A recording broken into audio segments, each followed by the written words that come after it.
we're going to start the recording. We're going to welcome everybody back to the 21st of July in the year 1871. Since you're new here, Psycho, what are we doing? I'm a sports commentator, and you're going to see me commentate things like Out of the Park, NHL 2K6, franchise hockey manager as well. I also commentate some esports, like Unreal Tournament, so you'll see that from time to time.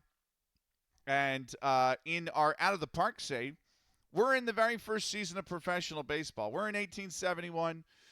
We've been commentating every day. There is every calendar in-game day that there is a game. We have been commentating it. We've been going since June of last year. We are in July now in 1871, so we're into the second half of the season. You're going to see me also look down a lot because the game will be scored in a scorebook live. So with the Union drawing, does that mean West Ham draw as they seem to match results? I hope West Ham win because Forest won and Spurs did not win. So if we do win, that pushes Spurs 4 points from safety. So Lante with the 45 stream streak coming in with the Grunigan logo from Bobby's stream. You'll love to see both. I have a poker set down here, and I'm gonna probably hit up Biz and Picks and be like, hey, I want to brainstorm how we can implement this into stream. And I'm thinking it's something where I don't know. Maybe for every like 5 days that you guys have a stream streak, you get a chip, and you can either bank that chip, and if you and that chip will allow you to get there's a deck of cards in there, and you can cash one chip in for a random drawing in the deck of cards, and depending on what you get is depending on the reward you get. I'm thinking something like that, something along those lines. Crystal Palace for the win. I don't mind Palace whatsoever. I like Palace. Don't get me wrong. I just need West Ham to stay up because I'm a West Ham supporter. So I need you guys to give us the 3 points, please. Right. I think if West Ham get a draw and win, Spurs are going down. I think if we beat Palace, because our next game after Palace is Everton. So only took us 119 years. Yeah, that's true. I think if West Ham beat Palace, I don't think they're getting anything out of the Everton game. We never beat Everton. But then after that, we got Brentford, and I'm like, there's a chance we get something out of that. And then after that, we got Arsenal. Fucking hell. And then we got Newcastle, and then after Newcastle, we have Leeds. So I'm looking at that going, there's 3 games in there that are winnable. Newcastle, Leeds, and Brentford. Or Palace, one of the two. You know what I mean? But I feel like if we can win 2 of those games, we might be safe. As a Cubs fan, it's only fitting. Listen, I can't talk because I understand you guys have had over, 108 years for the Cubs between World Series. But I will say, it's pretty damning, Psycho, that do you know the most successful team in the history of the city of Philadelphia? Do you know who the team that's won the most championships in Philadelphia history are? Can you take a guess? Which franchise has won the most titles in the history of Philadelphia sports? No, it's the Philadelphia Athletics, and they haven't been in the city since 1955. So the Athletics have not been in Philadelphia it's been 71 years. And yet they have the most championships out of any Philadelphia sports team. I want West Ham to stay up, so Frank Lampard will be bringing Coventry there. I'm happy for you, Spyro. Congratulations. Can we take a moment? Hold on. We got to stop the stream. We got to take a moment here. We got to take a moment. Here you go. This is for you, Spyro. If it would load. It did not load. What the hell? I got to reload.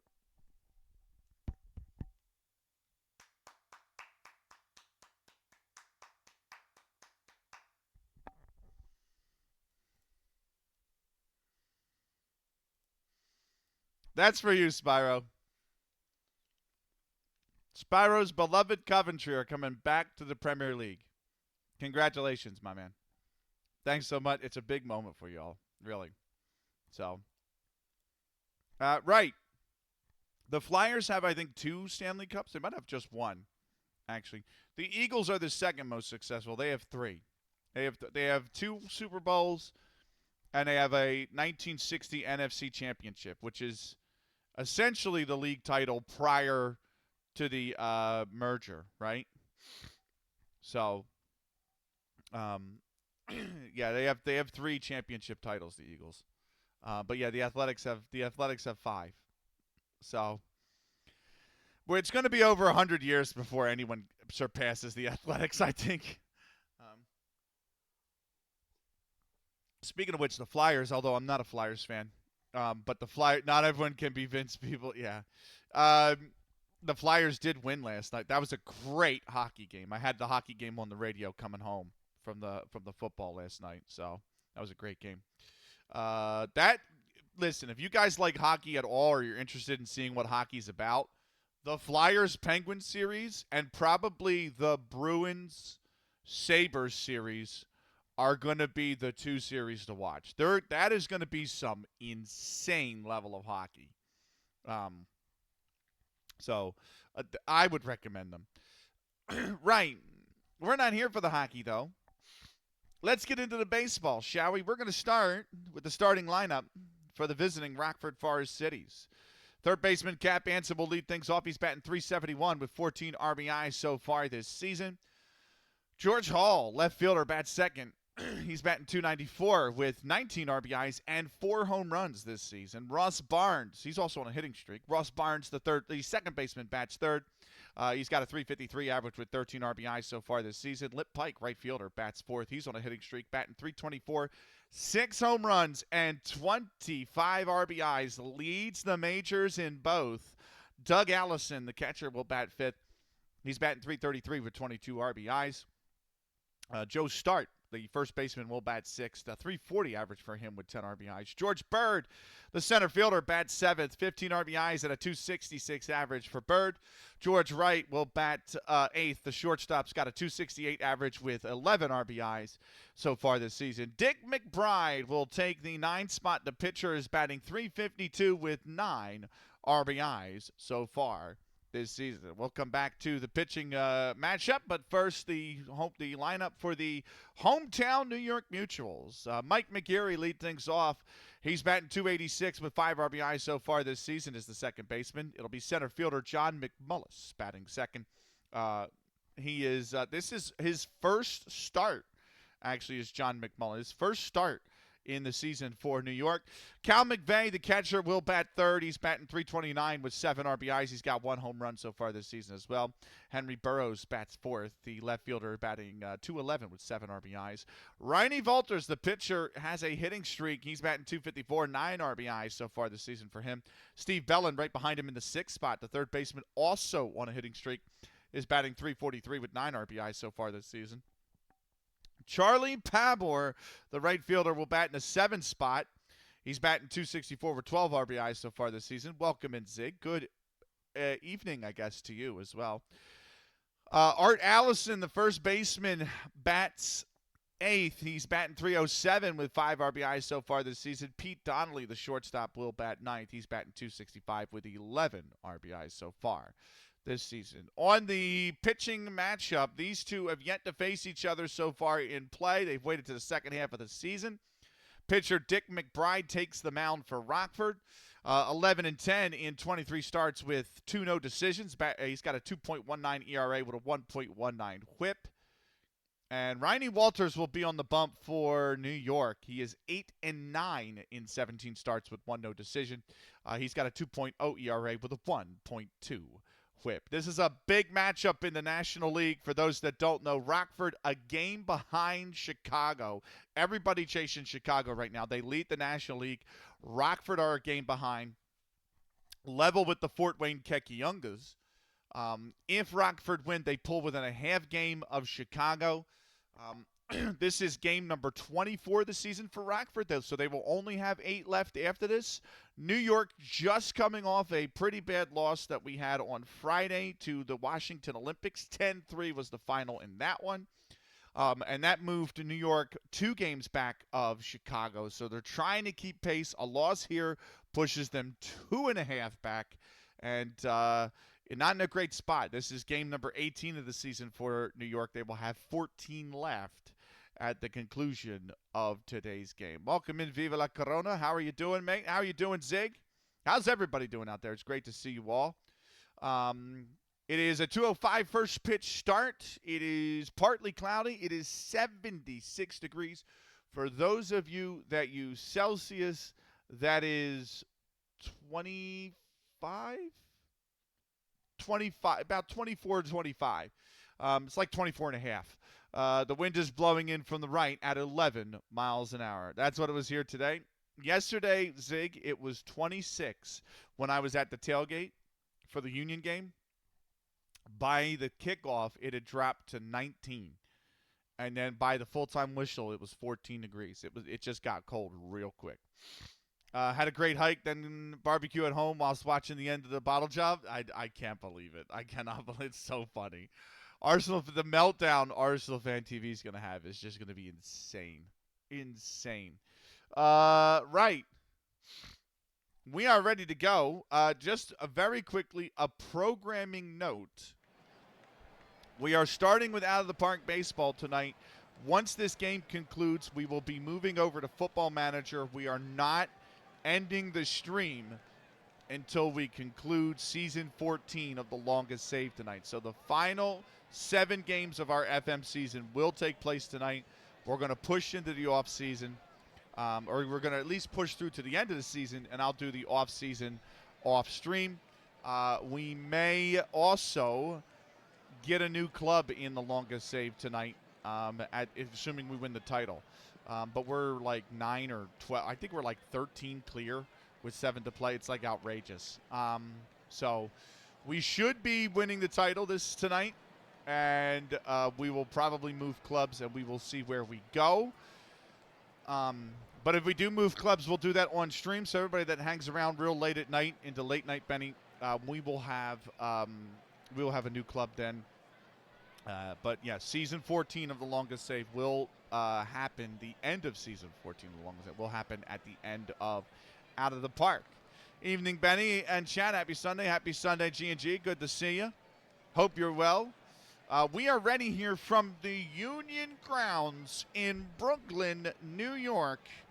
A massive matchup here in the National League. The 12-11 Rockford Forest Citys, who are above 500 for the first time since the opening game of the season, are at New York facing the 8-9 New York Mutuals. Walters will be the starting pitcher. Here's the first pitch. It's a check swing, but it's in there for a called strike anyway. It's 0-1. Real quick. We always like to have a shout out at the top of the inning for our wonderful co-streamers or fellow streamers. So let's start with that.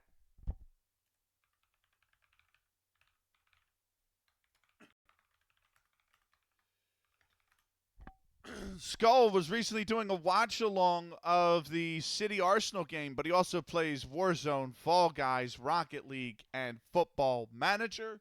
Give him a follow if you haven't already. The fantastic Skull Crusher. Well done. That's very good, Skull. That's a pretty good way to win. Right.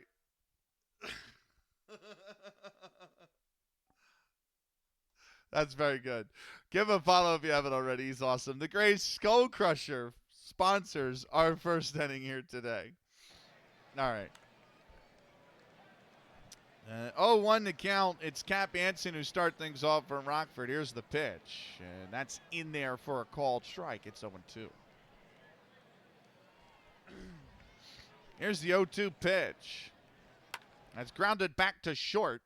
The throw one to first is in time, and Anson is retired. 1 away. That'll bring up left fielder George Hall. I got to turn the fan on because this room is starting to get a little warm. We've only been live 40 minutes. So, I got. Oh, you know what? You know what's nice, by the way. For those of you that care, I got more art back today. It was really nice. So I actually thought it was going to get canceled because it was a Skeb piece, and Skeb gives the artist a deadline, and if the artist doesn't meet the deadline, you get auto refunded, and that's kind of how it works. And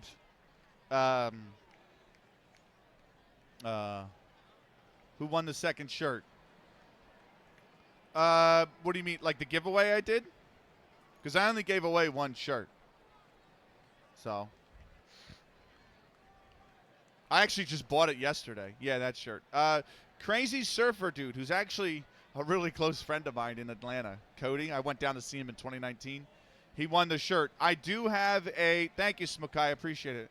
I do have a clip, or it's not a clip, it's a highlight. So if you go to my channel, I have a highlight of the entire draw if you are interested in seeing the draw.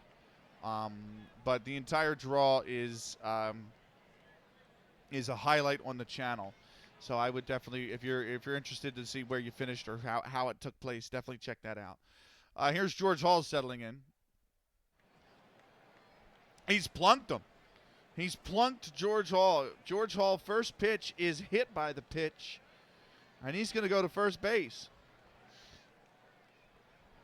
Yeah, I actually am going to need an address to ship yours to you, Zig. So I'll ask you for that when I'm ready. But, yeah, I have yours in the closet over here. We have like a spare closet right outside this room. This room is a sliding glass door, and opposite of it is a spare closet. To the left is the bathroom, and to the right is the living room. And I got yours hanging in the spare closet. I just bought the other one I need to ship to Cody yesterday at the stadium. So I got his. And I'm going to probably work on getting yours. I want like 2 weeks just to save up the money to ship, because I'm going to have to pay the international fee for yours. But then also, Cody lives 15 minutes from my good friend Kathy, and we're all friends. All of us are mutuals. And I actually bought Kathy a lot of shit back in like COVID days, like a gift. Like I have a limited edition Pokemon jacket for her. It's like a bomber jacket, but it's Pokemon. I have Sailor Venus sneakers from Skechers, which are they only released them in Singapore. And I reached out to a friend I have, Catty Cat Cupcake is her socials. And I reached out to her and I said, hey, can you get me those shoes? And I'll pay you for everything, the shipping and the shoes and everything. And she said, yeah, I'll do that. So I have Sailor Venus Skechers that only released in Singapore that are meant for her. So I'm probably, when I go to ship his stuff, I'm probably going to ship all her stuff too and just tell him, hey, give this shit to Kathy next time you see her. So, but it's going to be like a bigger box, so I'm going to have to, that's going to be a little bit more pricey. So I'm like, listen, I bought the jersey yesterday. I'm going to see if I can just wait 2-3 weeks, get a little bit of money together so I can actually just pay out the shipping costs. I told Cody, too. I said, lead time, and it was in the terms and conditions, but I said lead time is 6 to 8 weeks. So it's been 2 since I pulled the giveaway winner, so I still got 6 weeks to ship it. I'll probably ship it in like 3-4 weeks. Anyway, here's but I will message you when I want to ship yours. Yeah, I'll probably do yours at the same time. Here's Ross Barnes on the mound. Runner on first, one out. First pitch to Barnes. And that is high, popped up, and that is going to be caught by the first baseman. So I got you all. No, have you been in this stream, Sig? We have no problems with tangents. I need to check something very quickly. And I don't have Steam in-game overlay on, so I'm going to have to check it in. I just got a notification about What is this? I got a notification about bronze individual streak, and I'm like, I don't know what that is. Uh, beats me. There's 201 Steam achievements for Out of the Park. Jesus Christ. That's a lot. Anyway, I'm hoping I didn't get eliminated from Perfect Team Play. I made low bronze playoffs this week in Perfect Team, and I had a first round bye because I finished as the #1 team in the league. So I'm hoping I didn't get eliminated. First round, that would be embarrassing. Here's Limp Pike settling in. Runner on first, 2 down.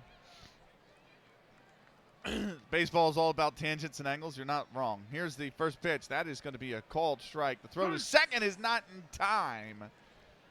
And it's a stolen base for George Hall.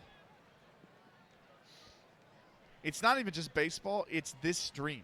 This stream is a tangent. I literally clipped when we were playing Action Time Minute on Tuesday. We literally had an 18-minute. It was a deep talk, so I don't really want to call it a tangent, but it was still a tangent in some way. But we had like an 18-minute deep talk when we were playing Action Time Minute on Tuesday. We're all about tangents here. Welcome in, Pingu. I hope you're well. Happy Sunday to you. Speaking of that deep talk, go on. Here's the 0-1 pitch. That is grounded over to first. Pitcher comes over. He's got it, and the side is retired. No runs, no hits. And they leave one man on base. We go to the bottom of the first. It's scoreless. That was the reason it happened. Yeah, but I don't look at it as a bad thing, Pingu. I am always happy to have those conversations on stream. Do you know what I mean? Always happy to have those kind of conversations on stream. And I only have those conversations. I hope when I do have those conversations that it serves a help or a purpose to you as well. And I'm just not going off. You know what I mean? Like, so I really enjoy having those conversations. That's why I cut it into a highlight, because it's like I think having that is very important. I'm trying therapy again. Nice.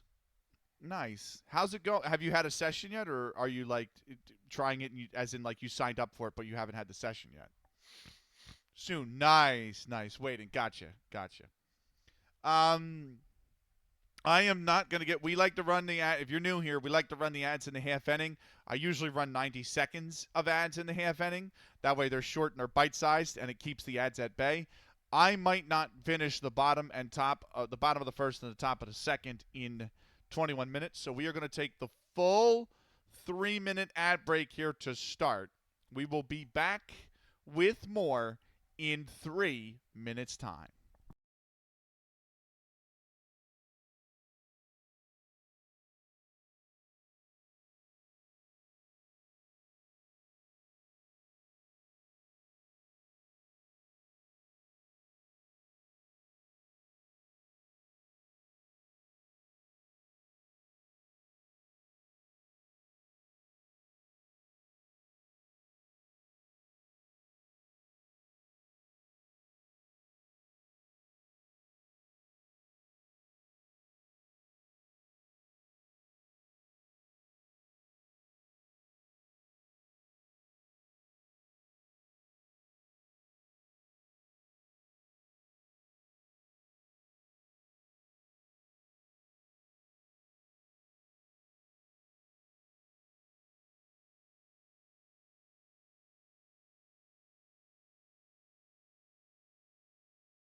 All right, welcome back.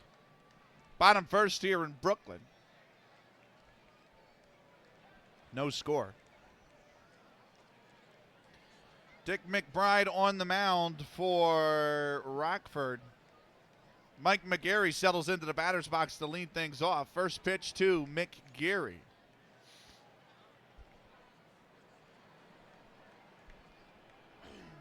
That one's going to catch the outside part of the plate for a called strike. It's 0-1. Swanky! What's good, Swanky? Also, Lurkmate, sounds good, man. Here's the 0-1. And that's in there at the knees. 0-2. The 0-2 pitch to Mike McGarry. And he has flied that into left. Playable. Left fielder's there. He makes the grab, and McGarry is sat down. That'll bring up John McMullen in his first start for New York. He has just one at-bat as a pinch hitter so far this season. First pitch to McMullen. And that's high and inside, ball one. The 0-1. He waved at that one, 1-1. Here's the 1-1. That's going to be fouled into the seats in left. It'll be 1-2. The 1-2 pitch. Off the plate away, 2-2. Mossman won't be here long. Just saw you went live, but got D&D soon. Thought I would just come by. Say I appreciate that, Mossman. How have you enjoyed WrestleMania so far, Mossman? Because I know you've wrecked your sleep schedule watching it. So how have you enjoyed WrestleMania so far? Here's the 2-2. And that's popped up right at the second baseman. He's got it. That's 2 away.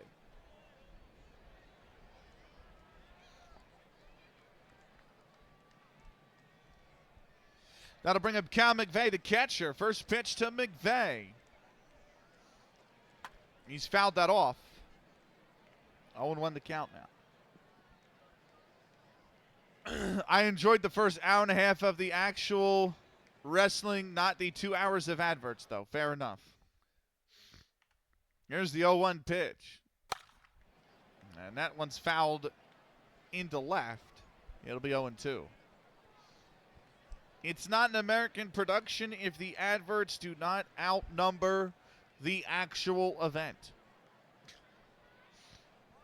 Here's the 0-2 pitch. That's fouled off. We stay at 0-2. The 0-2.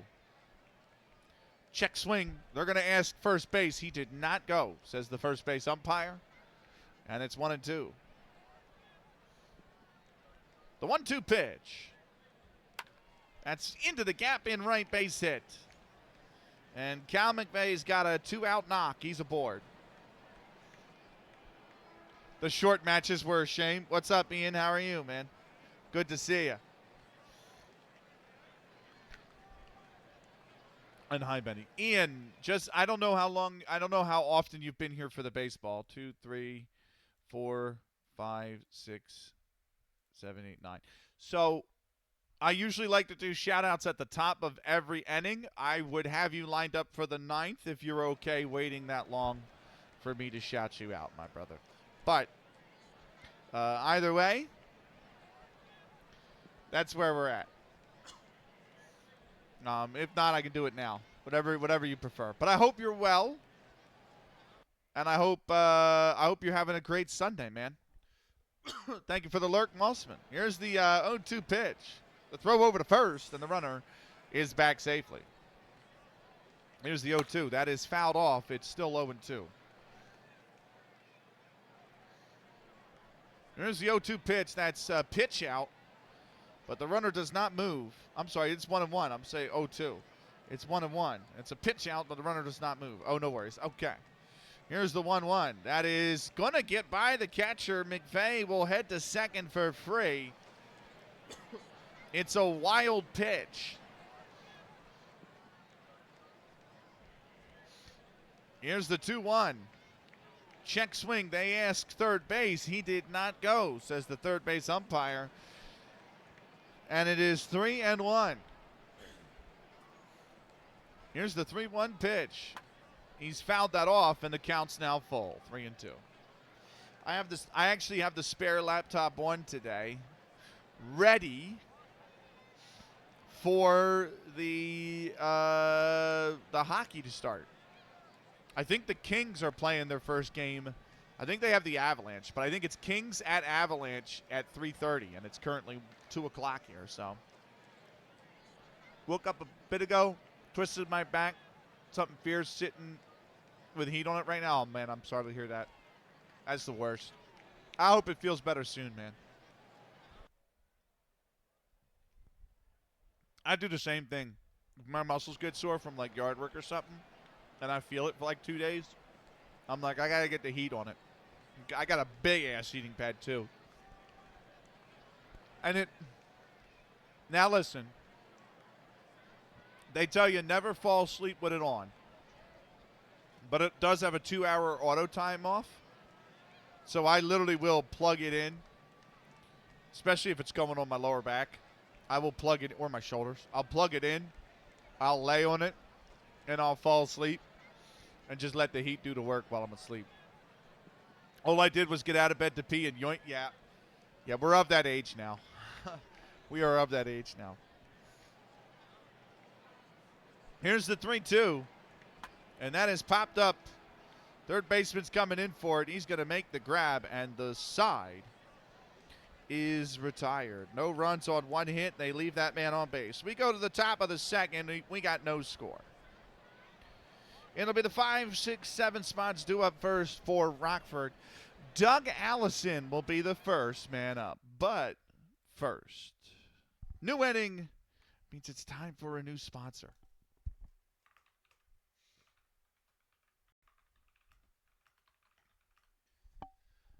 Spyro is a proud and joyous Coventry City supporter who's coming back to the Premier League. He's also a really cool, really interesting football manager streamer. Give him a follow if you haven't already. The great Spyro will sponsor our second inning here tonight.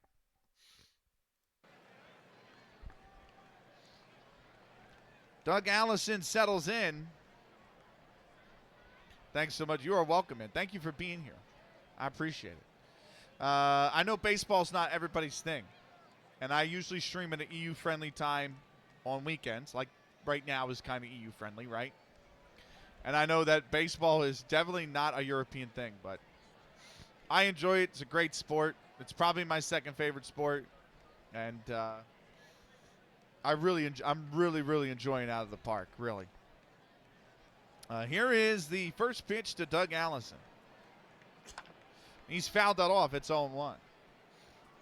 On that note, if anyone's ever got any questions about baseball, please feel free to ask. We did a little explaining on Friday's stream about what the infield fly rule is and how it came about. So same with ice hockey. Here's the 0-1 pitch. Grounded over to third. Third baseman's there. He makes the throw on the first. And Allison is sat down.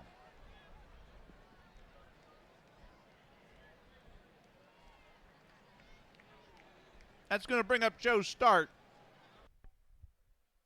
the first baseman. First pitch to Start. And he's going to take that in the zone for a called strike. 0-1. Here's the 0-1 pitch. And Start is late on that one. It's 0-2. The 0-2 pitch. That's lined into right. Base hit. And Start is aboard with a single. That brings up George Bird. 1 on, 1 out here for Bird. The throw over to first, and Start is back safely. The first pitch, he's bunted it back to the mound. They're going to go to second. It's a bad throw. Now, they are going to call that an error. So it's an E1. The error gets accredited to Reini Volters, his 9th error of the year. And going to second is Joe's start. It'll be 2 on with 1 out.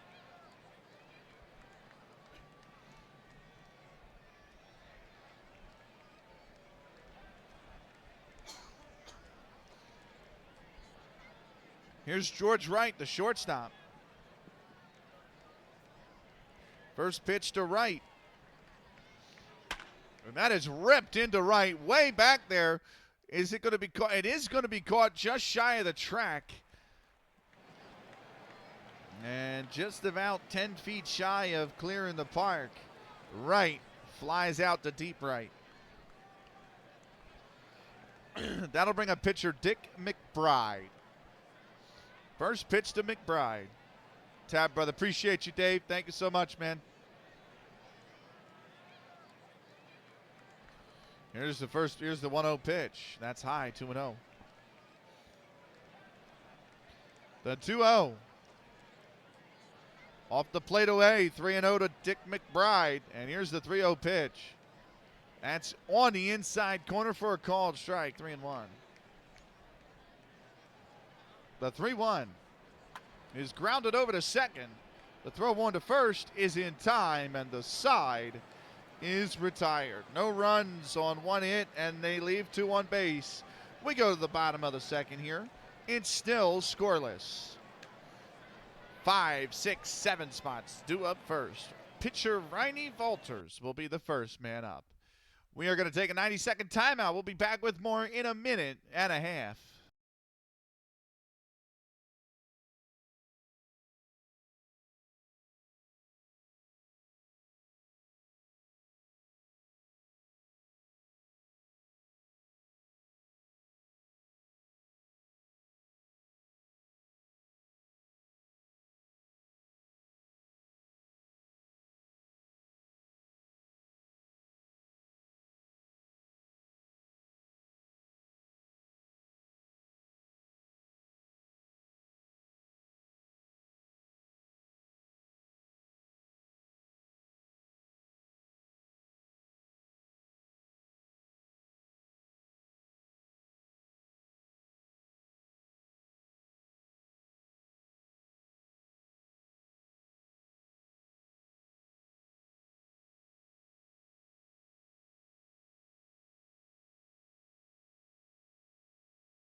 Right.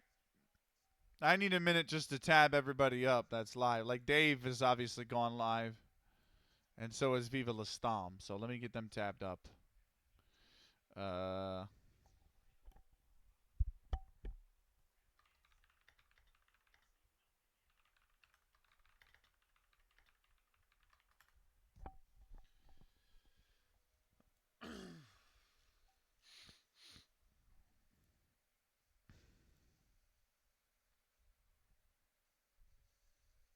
Okay.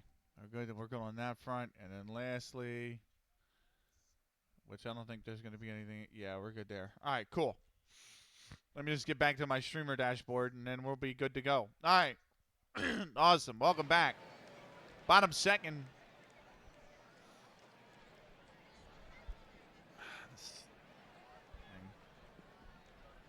There we go.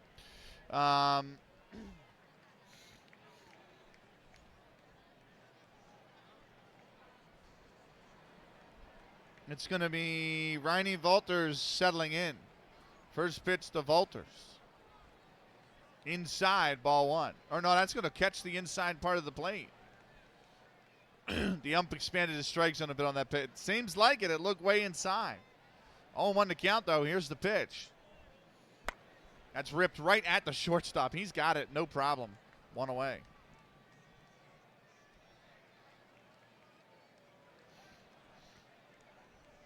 Here's Steve Bellin, third baseman.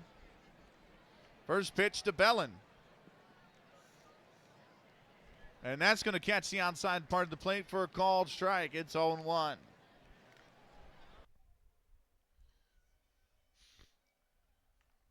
Here's the 0-1 pitch. Inside, ball 1. And it's 1-1 now.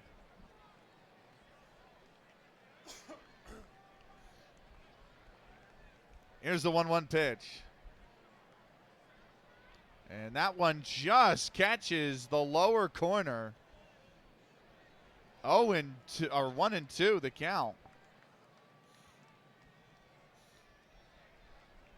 Here's the 1-2 pitch. Grounded to short. The throw over to first is not in time. It's an infield single.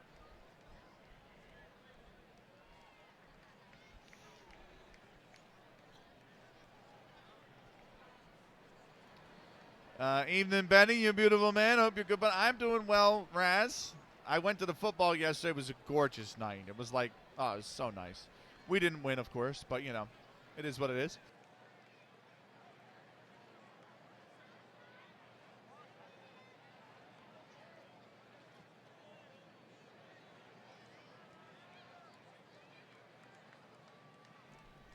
But overall, I'm very well. How are you, man? I hope you're well as well.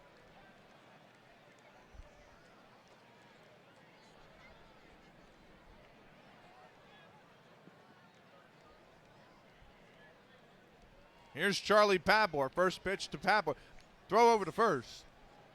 And the runner is back safely. Here's the first pitch to Pabor. Inside, ball 1.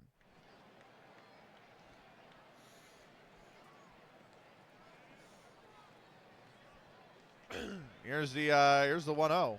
Swung on and missed. They go throw to second. They got him down. Steve Bellin is caught stealing at second base. As catcher Doug Allison fires a rocket to second to gun him down. And now there's 2 outs. Got to keep that run going. Yeah, we're 1-1-6 now. Yeah, good. Pompey is good at staying up. Nice. We didn't get any help from Burnley today.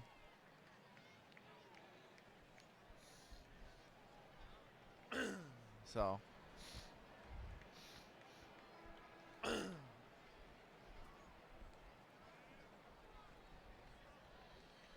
Right. Here's the 1-1 pitch to Pabor. That's grounded over to third. And it's a bad throw. It's an error. He fumbled handling it. He has fumbled handling the ball. That is third baseman Cab Anson getting credited with the error.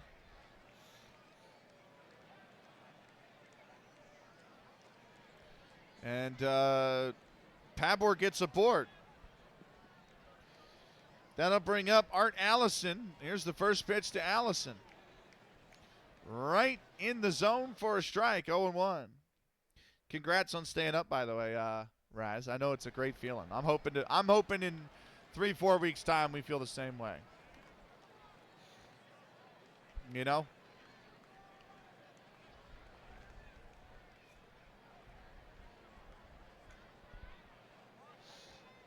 Here's the 0-1 to Allison. Check swing. That's going to get by the catcher. And going to second for free is Pabor. They're going to ask third base if he swung. Third baseman's going to say no, he didn't. But it's a pass ball. It'll be 1-1.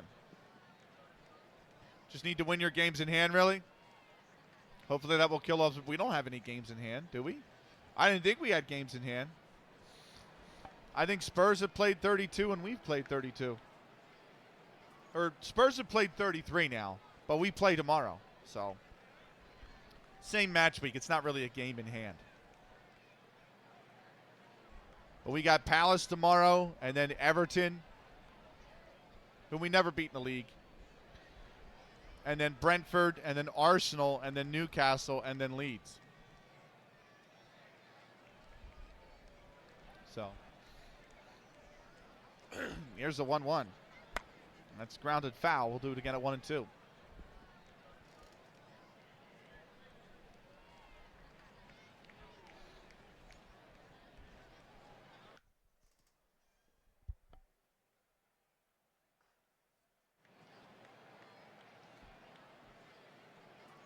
Sorry. Here's the 1-2. Swung on and missed. He struck him out. And the side is retired. No runs on one hit. They leave one man on base. We go to the top of the third. It's a scoreless ball game. Can you remove the taco sponsored board? I have just ordered kebab and now questioning my life. I cannot, unfortunately. But if it makes you feel any better, we are having tacos tomorrow night. I'm trying to convince them that to make it tonight. They want me to make burgers, which means I'm going to have to take an extended break between the out of the park baseball and the football manager so I can actually make the burgers. Because I slow cook my burgers. I don't know about you, but my burgers take 20 to 30 minutes. You asked me to make a burger at minimum 20 minutes. Like, I'm sorry. But that's the way it should be. If you want your burger done in 5 minutes, you need to order something other than a burger. Okay? I'm sorry. Good burger. That's why I don't do the smash burger shit. Where like push it down. It's like, oh, it cooks quicker. I got time. That's why I ordered a burger. I don't want no this. I don't want the patty to be this. I want the patty to be this big. Do you know what I mean? I want to be able to bite into it and there's juices that flow out of it. Not you smashed it till it's a dry piece of crust. Like, I'm sorry. That's not a burger. That's a marketing ploy. I'm not coming here to eat a marketing ploy. I'm coming here to eat a burger. You know what I mean? Sounds amazing. It is. You gotta just cook it slower. Lower temperature, cook it a little longer. It'll brown itself all the way through. If you're gonna smash it, I want 10 layers. If you're gonna smash it, I want a refund. Okay? Talking about it's a patty. Motherfucker, it's a wafer is what you're giving me. But that's how they do it. Restaurants like, well, nobody's going to wait 20 minutes for a burger. Okay, I am. That's why I ordered it. Right, new ending, new sponsor. Let's get into that at least.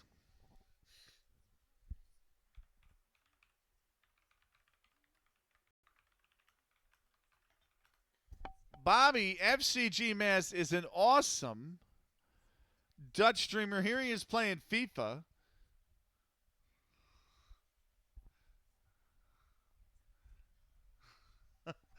Good old network connectivity problems. FIFA, Saints Row, The Division 2. Give him a follow if you haven't already. Bobby, FCG Mass sponsors tonight's third inning. Yeah, I ain't a smash burger fan. All it is, like you said, is cooking more and quicker. Yeah, exactly. Like, we have fast food restaurants for that. Like, if I want a burger in 5 minutes, I'm going to Burger King. I'm going to McDonald's. I'm going to Wendy's. I'm going to Five Guys. You know what I mean? I don't want no... I don't...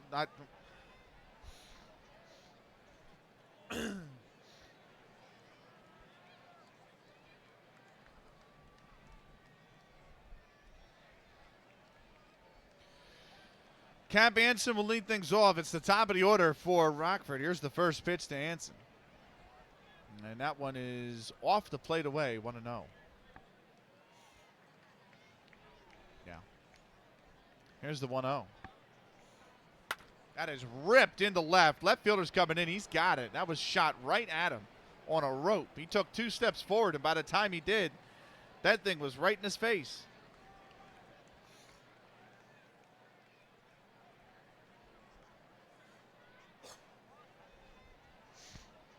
Here's George Hall settling in. He was hit by the pitch his first at bat. First pitch. Off the plate away, 1-0. The 1-0 pitch. And that one is high, 1-1. Or no, I'm sorry, that one's at the lettering, 1-1.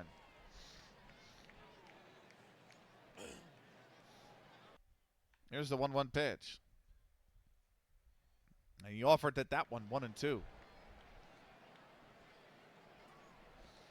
Here's the 1-2 pitch to George Hall.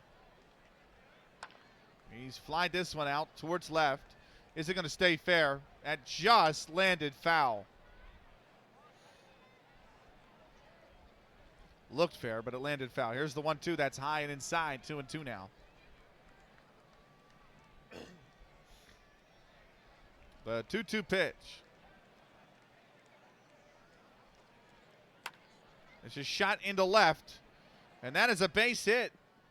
George Hall is aboard with a 1-out single. That'll bring up Ross Barnes. He popped up to the first baseman his last at bat. There's a throw over to first. And Hall's back in time. If it touches the line, is that a foul ball? No, it's fair. If it touches the line, it's fair. Just like the foul pole, I don't know why it's called the foul pole, but this pole right here, if a ball is in the air and it hits the foul pole, any part of the foul pole, automatic home run. So, but yeah, on the line is fair. It's only foul if it lands to the left, you know, here to the left or here to the right of the line. Nice, yeah.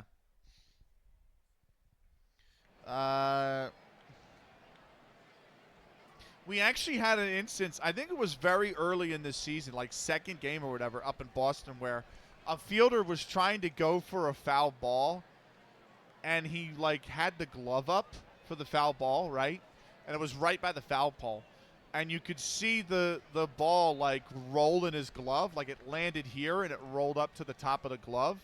And he had the glove around it, but the top of the ball was like still poking out, and that scraped the foul pole. And when they looked at review, they're looking at it and they're seeing this guy with the ball like half in his glove, and like that's still a catch, right? If you have it half in the glove. We call it a snow cone because it looks like the little ice on the top, you know what I mean? Like a snow, I don't know if you guys have snow cones, but you know that little ice cone, the cone with the flavored ice that's like blueberry raspberry. But we call it a snow cone over here sometime. And he had it in his glove like that, and the top of the ball was poking out, and the top of the ball, when he was like reaching over the wall to bring it back in, it scraped the foul pole. And the umpires were looking at the replay, and they're like, that the ball literally touched the foul pole, so we have to give it a home run. It's a real odd, I've never seen that before. Just lost Game 7 of the 2028 World Series to Boston after somehow taking Arizona that far. Brutal. Yeah, we had, yeah. So whenever you see a catch that's like on the tip of the glove where he holds onto it, but you can see the top of the ball poking out, we call it a snow cone. Welcome to the Himalayan snow cone.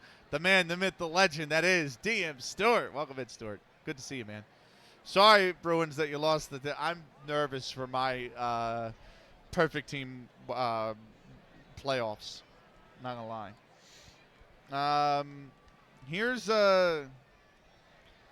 Barnes. 1-on-1 out. First pitch to Barnes. And that one's going to be inside for a called strike, 0-1.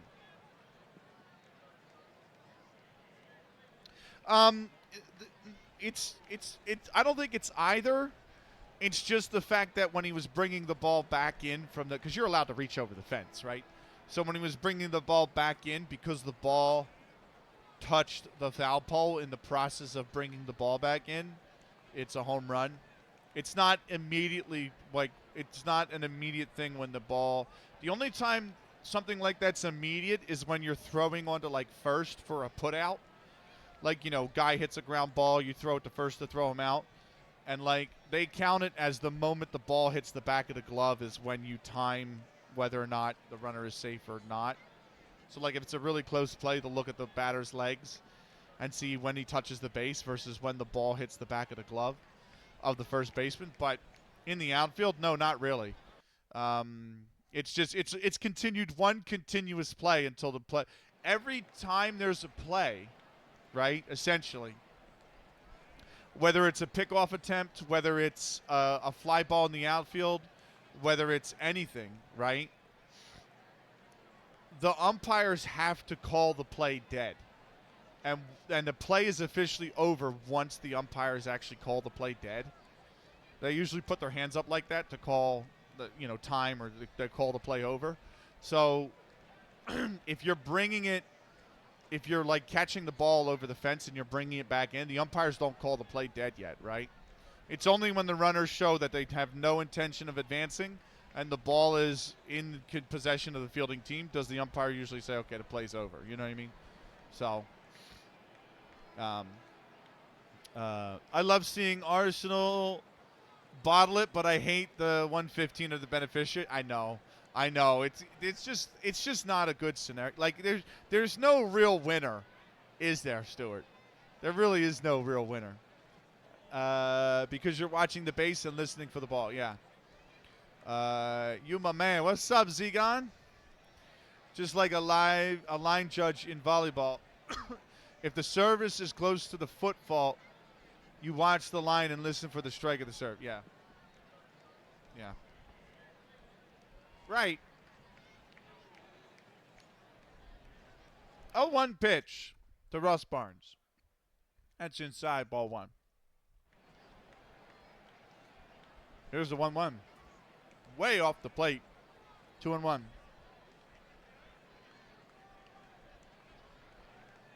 The 2-1 pitch. Off the plate again. Oh, that. The umpires called that a strike. That looked nowhere close to being a strike. It's 2-2. The 2-2 pitch is fouled off. It'll stay 2-2. Here's the 2-2. Fouled off again. Still 2-2. A 2-2 pitch. Off the plate away. 3-2. Here's the 3-2. That is grounded over to first. The throw on to second is a bad throw. That's an E3. And Barnes is aboard. Hall gets to second base.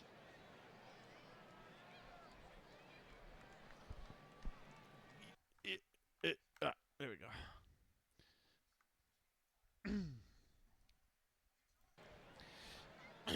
That is first baseman Art Allison, who will be credited with the error. 2-1 with one out here for Rockford. And Limp Pike settles in. Limp Pike, the league leader in RBIs and home runs. He grounded out his first at bat. Here's the first pitch to Pike. And he's going to take that for a called strike right down Broad Street. It's 0-1. Here's the 0-1 pitch. And Pike has swung on and missed. It's 0-2. I am never going to be upset if you ask questions about baseball. The more people learn it and actually come to love it, the happier I'll be. But if the batter clips it and the guy behind catches it, does it count? No. Way back in the day it used to. Now they just call it a foul tip and it's a strike. So you can strike out on that, but you can't actually, it's not an automatic out. They just call it a foul tip. So that's usually, you'll see the home plate umpire go something like that to indicate that it's been deflected. But yeah, he'll usually be like this and then just be like 2. Or that, well, that's 1. But he'll say something like that with his hands to show that it's been deflected, and then they'll just count it as a strike. So way back in the day, like this era of baseball, actually, yes, it used to count as an out. But that became so much more common that they just changed it to a strike in order to give the batters a bit of a fair chance at the plate. You know what I mean?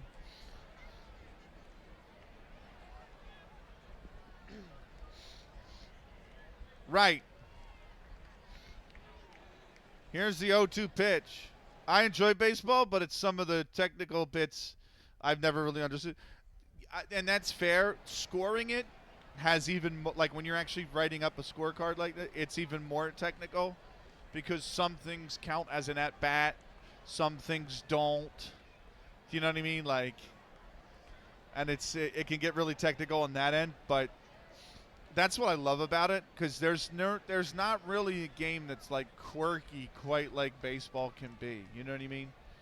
And baseball can be, strange. I mean, there's just some parts of it that are just, they're just so hard to believe. But um, that's what I like about it as well. Here's the 0-2. That's off the plate away, 1-2. So, yeah, I bet. I've seen like 2 live games at Baltimore and Washington, D.C. We got to get you to Philly, man. We got to get you. We got the food at the bank, man. The bank, they did a survey recently. I don't know of what, but it was like a nationwide study / survey, and they found that I think the Citizens Bank Park has been rated number 2 in the nation for food, but they said the best piece of food / sandwich is in Citizens Bank Park. And it's the burn end. They actually voted the burn ends cheesesteak I had 2 seasons ago as the best thing in all of baseball. And I'm like, let me tell you something. It's fucking incredible. It's incredible. I had it to oh my god, I want to go back there so bad. I'm telling my mom, like, my paid time off resets in May. I get my new allocation of paid time off May 1st. I said, I'm taking a Friday and we're going to a game. You know, like, I don't care what it is. I don't care how expensive the tickets are. We're going to go to a baseball game because I just want that. I just want to eat the food. It's so good. It's so good at the bank. Right, here's the 1-2. That is popped up high into center. Center fielder's there. He's going to make the catch. 2 down now.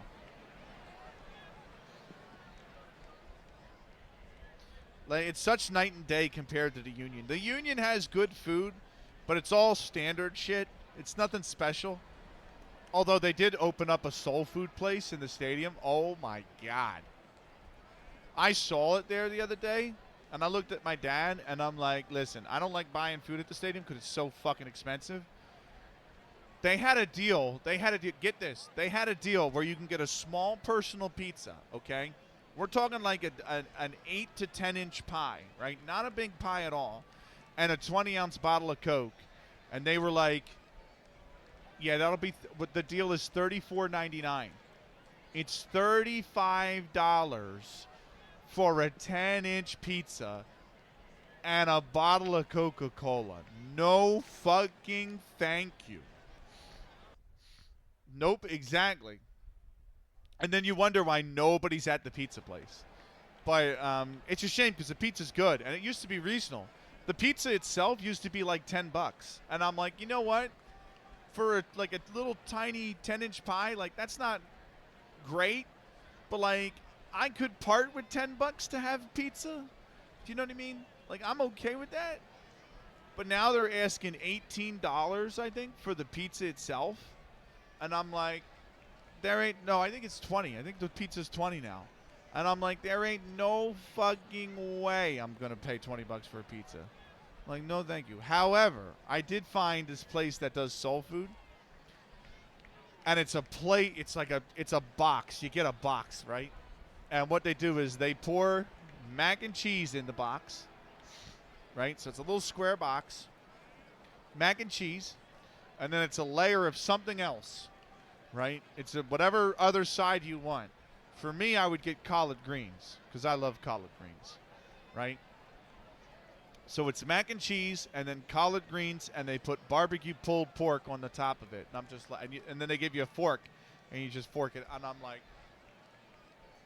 absolutely, hell yes. Now that was, I think, $16, and I'm like, again, pricey, but not the worst thing in the stadium. And I could probably be willing to part with $16 to give it a try. Do you know what I mean?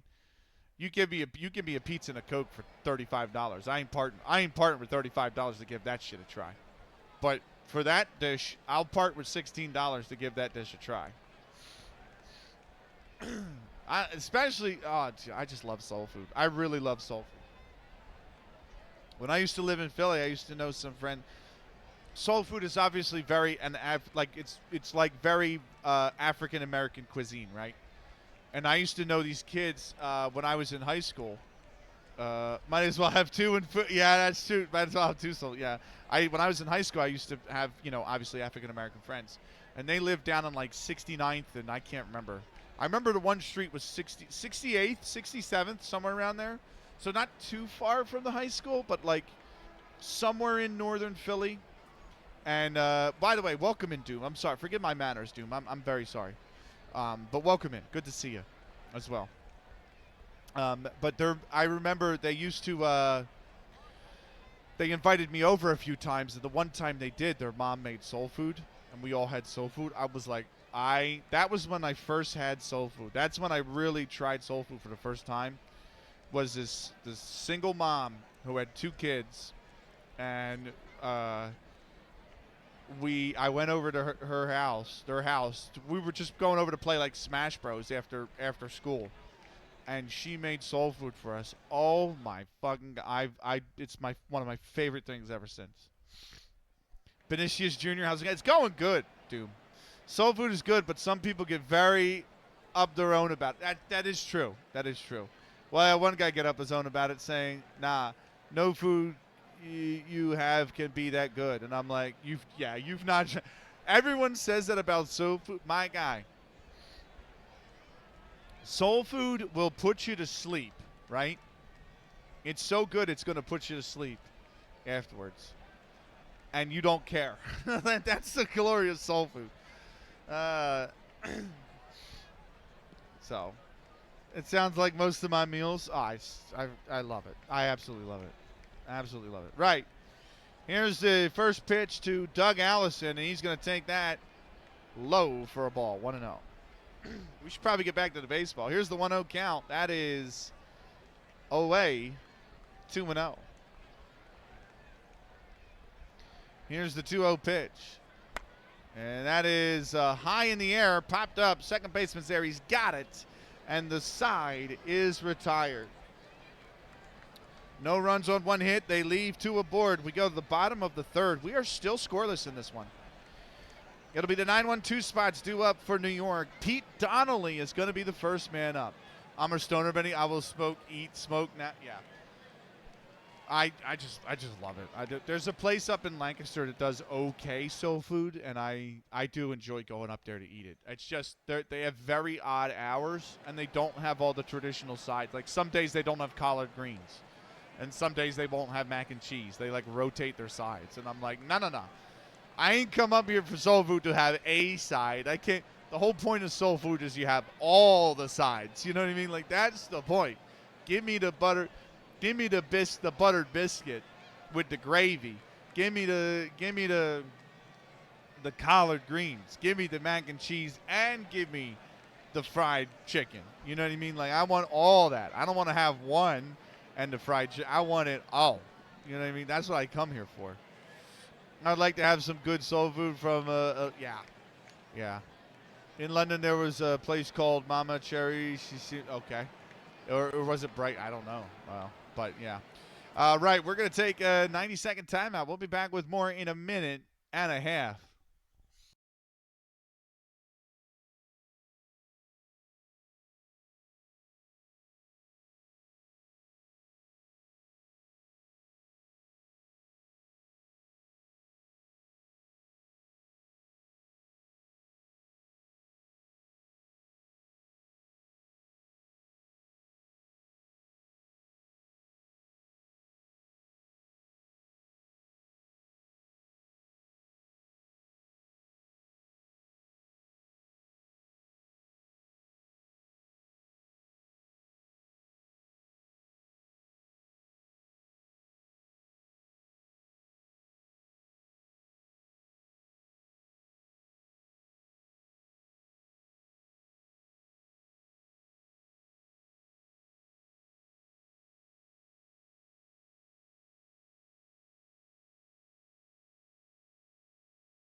Right, sorry about that. Welcome back.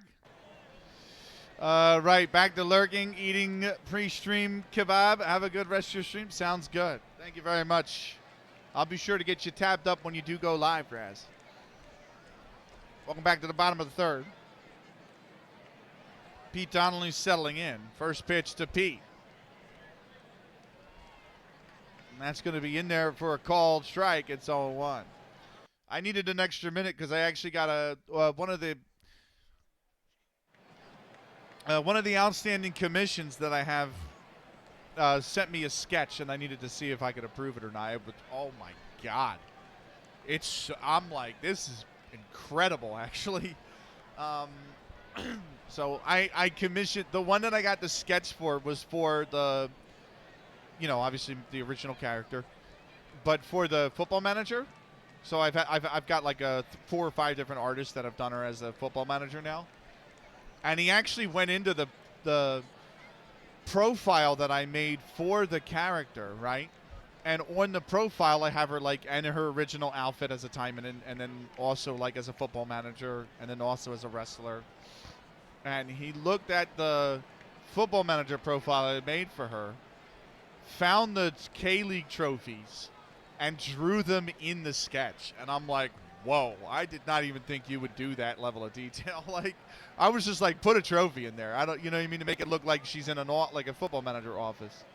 And he actually went out and found the K-League 2 and K-League 1 trophies and drew them in the sketch. And I'm like, that's wild, but also like, hell yeah. It's going to look so good. Right. Pingu, are you still here by any chance of the imagination? Here's the 0-1. And that's high and away, 1-1. I don't know if he is or not. I might have to pin him. I might have to pin him. I might have to ping them. Trying to say ping Pingu. That got my tongue all in an absolute tongue twister. Right.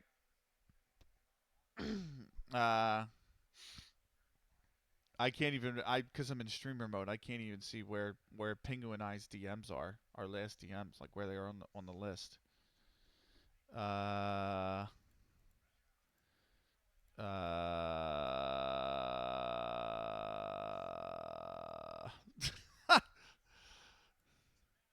probably should just wait and do this on the offline, right? Oh, there we are. Oh, there we are. I'll send him the page. Let me do that now real quick. If I have not sent them the page already. I have not. There you go. Right.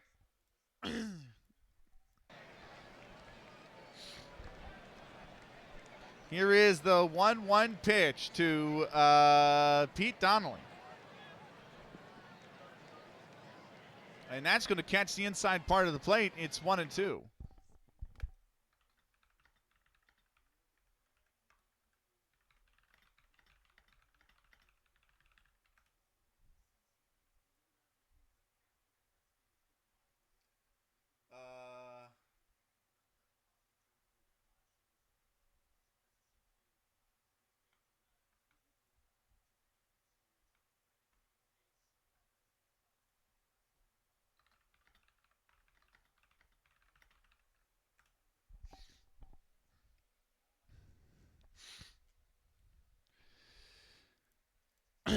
Right.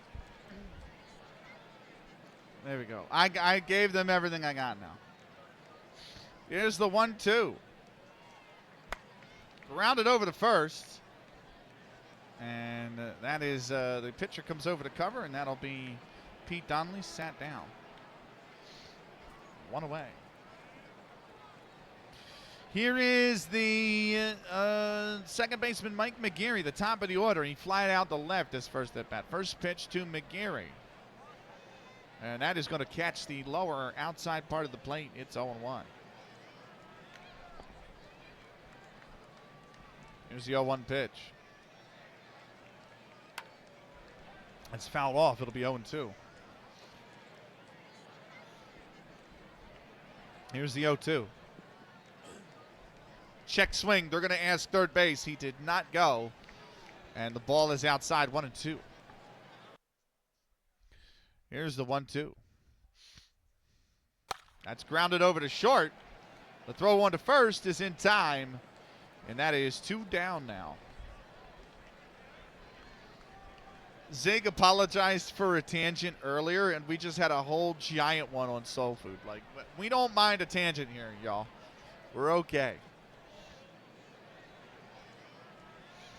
That's going to bring up that's going to bring up John McMullen. First pitch to McMullen. And he's popped this one up in foul territory. That one's going to the seats. It'll land there, 0-1.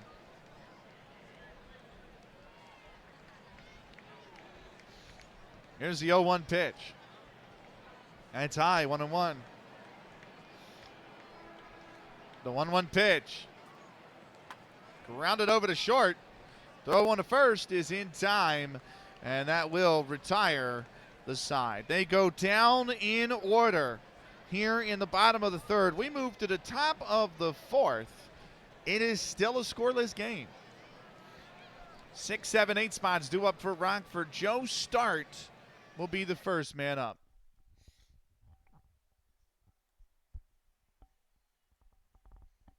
Oh, hold on. I left one out. I left one out from him. Where is it? Here we go.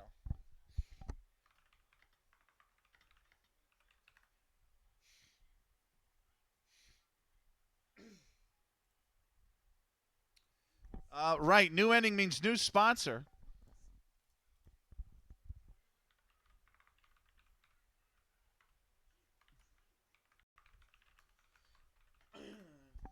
The great Ziggurat is an awesome football manager, Euro Truck Simulator, Arc Raiders streamer. Here he is playing New World. This has got to be a dated clip. But listen, he's an awesome human being and an awesome individual and streamer. He's got 2 network saves going, one with Coach Zanko and Bubba McGinty, the other with David Nyholm, Hludu, and KJ plays. Give him a follow if you haven't already. He is setting up the network save right now. Let's go. The great Ziggurat will sponsor our 4th inning here tonight.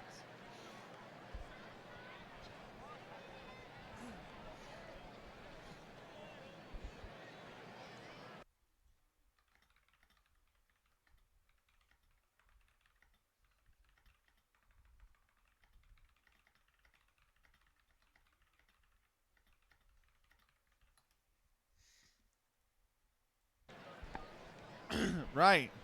I will drink my damn water. Thank you. Here is Joe Start settling in. First pitch to start. And that one's going to catch the outside part of the plate. It's 0-1.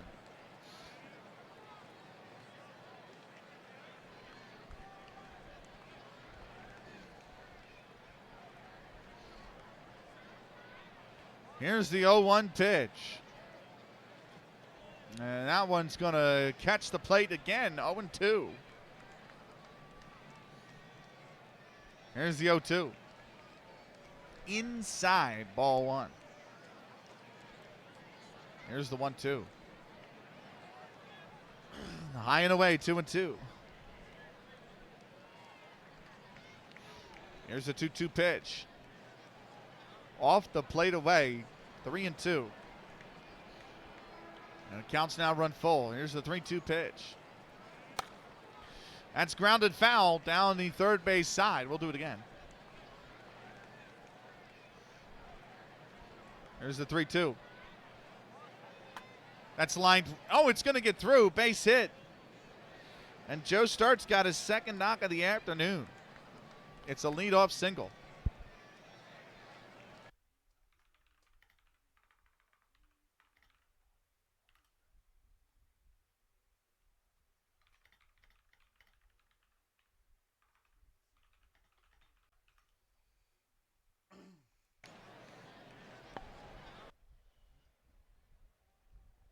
Here's George Bird settling in. He reached via an error his last at bat. Or no. Well, it was like an error fielder's choice. So they have him at 0. They have him at this is his first at bat. He hit a ground ball to the pitcher who tried to go to second but threw an erroneous throw. So technically, it had the pitcher gone to first, or had the pitcher gone to second and it wasn't an erroneous throw, he would have been aboard on a fielder's choice. I think I'm going to keep it as an at-bat, I think. So the game and I are going to differ in stats on that. Because technically he reached via a fielder's choice error.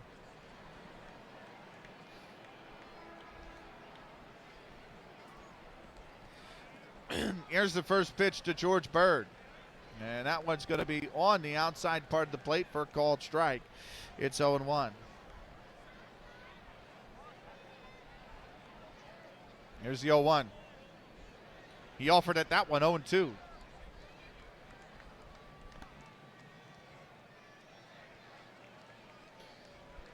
Here's the 0-2 pitch. Inside 1-2. Here's the 1-2. That's lined back up the middle, base hit. And Bird is aboard with a single. And they've got the 2 leadoff hitters aboard here to start the fourth to Rockford. And it's going to bring up George Wright, the shortstop. First pitch, he flied out to right his first at bat. First pitch is in there for a called strike. It's 0-1. I had the second leg of my African Champions League first round. Good luck, bro. Are you live right now, Zig?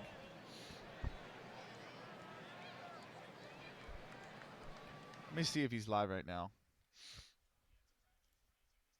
Soon, okay. Soon, TM. I'm just gonna open your stream now.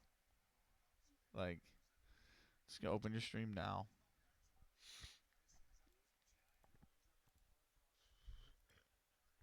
There you go. All right, that sounds good. Here's the 0-1 pitch to right. He's grounded that over to third. Throw one to first is in time. 1 away.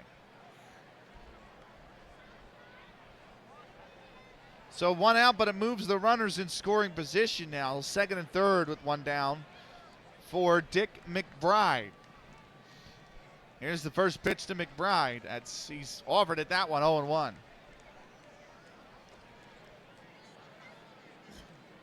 Here's the 0-1. That's fouled off. It'll be 0-2.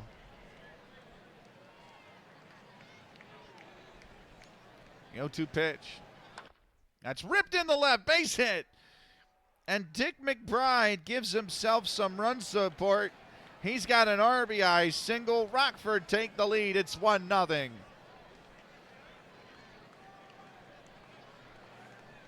We go back to the top of the order and Cap Anson, who's 0 for 2. First pitch to Anson. And he's ripped this in the gap in left center. That's going to be a base hit. And Anson's got himself an RBI single. Coming in to score is Bird. It's 2-0 Rockford.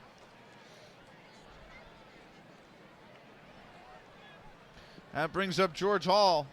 He's 1 for 1 so far today. First pitch to Hall. That's in there for a called strike. It's 0-1.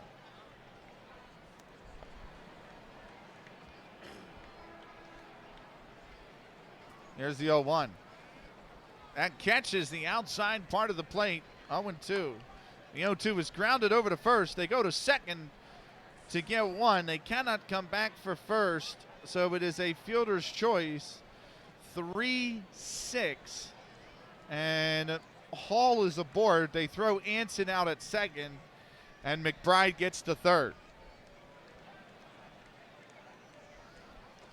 Runners on the corners and 2 down for Ross Barnes. He's 0 for 2 today. First pitch to Barnes. He swung on and missed. It's 0-1.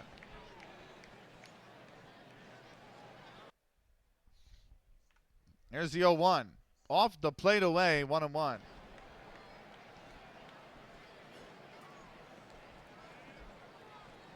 1-1. He swung on and missed on that one. It's 1-2. The 1-2. Off the plate away. 2-2. Here's the 2-2. At high and away. 3-2 now. Full count. Here's the payoff pitch. Ball 4. He's walked him. And the bases are loaded here with 2 down for Lip Pike. Pike is 0 for 2 today. Here's the first pitch to Pike. That's on the inside part of the plate, I think. It is 0-1. Here's the 0-1. High 1-1. Here's the 1-1. Pike took a hack at that one, but he missed it. 1-2. Here's the 1-2. Grounded over to short. They go to first in time, and the side is retired. 2 runs on 4 hits, and they left the bases loaded. We go to the bottom of the 4th. Rockford have jumped out to a 2-0 lead. It'll be the 3, 4, 5 spots due up for New York. Cal McVeigh will be the man to lead things off. We're going to take a 90-second timeout. We'll be back with more in a minute and a half.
Welcome back.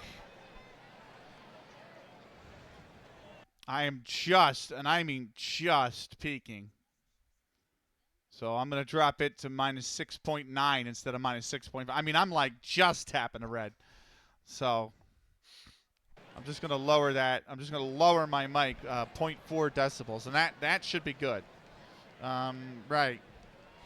Cal McVeigh settles in. First pitch to him.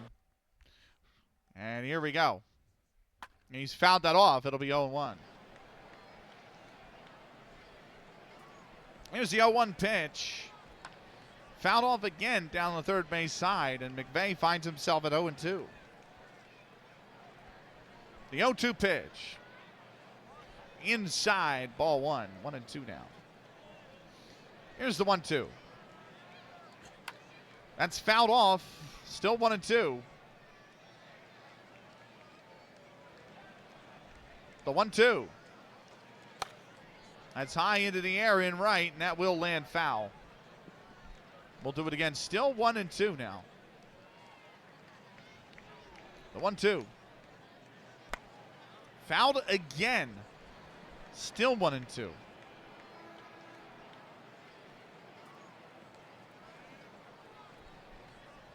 Here's the 1-2 pitch. Inside, 2-2. The 2-2 is popped up into left, but foul. It will land there, and we're still at 2-2 now. The 2-2. And that is ripped into left, and McVeigh has done very well to stay alive in that at-bat. He gets his reward. He gets a leadoff single. Here's Henry Burroughs settling in. First pitch to him from McBride. That's right down Broad Street, 0-1.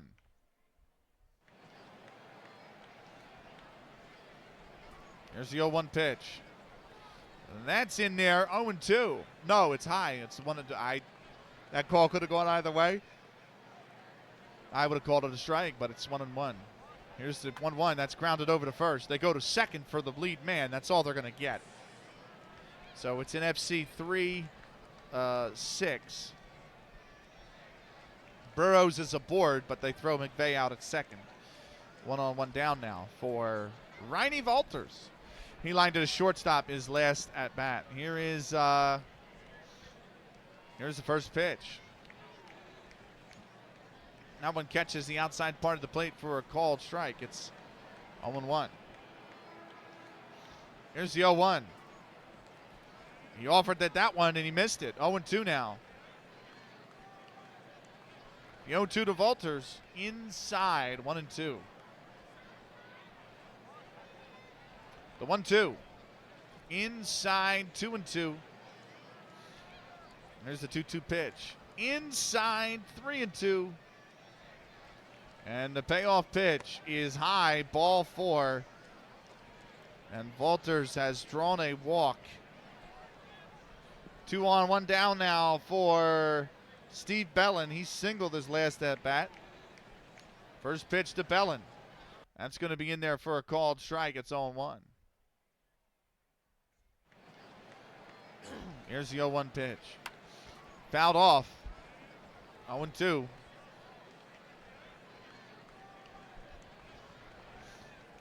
Wayne has picked Edmonton over Tampa in the Stanley Cup Finals this season. I will take it. I will take it.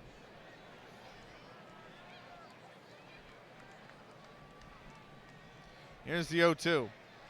And that one, that didn't look like it missed by much. It's a ball, 1-2. That's Wayne Gretzky. Come on, Gretzky, be right. Here's the 1-2. That's grounded back to the mound. The throw over to first. They go to second. Did they get him? They got him. It's a tough play. It's a tough call, but they did get him. Fielder's choice 1-6. So Bellin is aboard. They throw Walters out at second. Burroughs goes to third. And runners on the corners with 2 down now. Here's Charlie Pabor. He reached via an error his last at bat. First pitch to Pabor, and that's high, ball 1. The 1-0 grounded over towards third. There's no play. It's an infield single for Pabor. He gets aboard. Scoring is Burroughs. Going to second will be, I'm sorry, not Walters. Going to second will be Bellin. And it's a 2-1 game. It's going to bring up Art Allison, the first baseman. Runners first and second, 2 down. Here's the first pitch. And that is off the plate. That's going to catch the corner for a called strike. 0-1. Here's the 0-1. Allison swung on that one. He's missed it. 0-2. The 0-2. High and away, and that gets by the catcher. It's a pass ball. No, it's a wild pitch. Bellin gets the third. Going to second is Pabor. The tying run is just 90 feet away. Here's the 1-2. Check swing. They're going to ask the third base umpire. He did not go, says the third base umpire. 2-2 the count. Here's the 2-2. That's high, 3-2. The count is full. Payoff pitch is popped up in the infield. Third baseman's there. He's got it. And the side is retired. 1 run on 2 hits, and they leave both men on base. We go to the top of the 5th. Rockford have a 2-1 lead. That'll be the 5, 6, 7 spots due up for Rockford. Doug Allison will be the first man up. But first, new inning means new sponsor.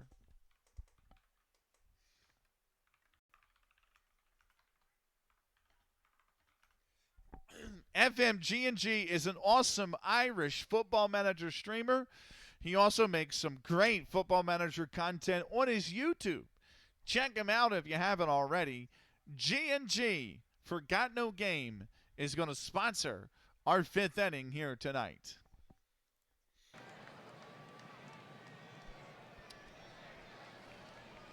Doug Allison settles in. He is 0 for 2 so far today. First pitch to him to start the 5th is inside, ball 1. Here's the 1-0. He blew that right by him, 1-1.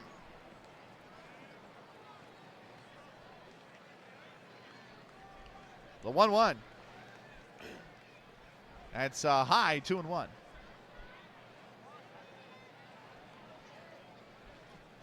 Here's the 2-1 pitch.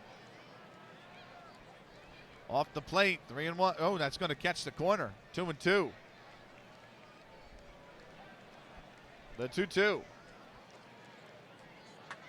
Grounded over to third. Throw one to first is in time. 1 away.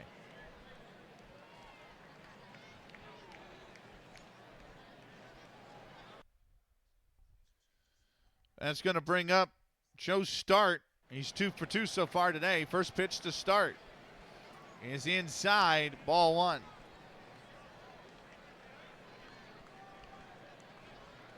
Here's the 1-0. And Starts grounded that to second. The throw on to first is in time. 2 down now.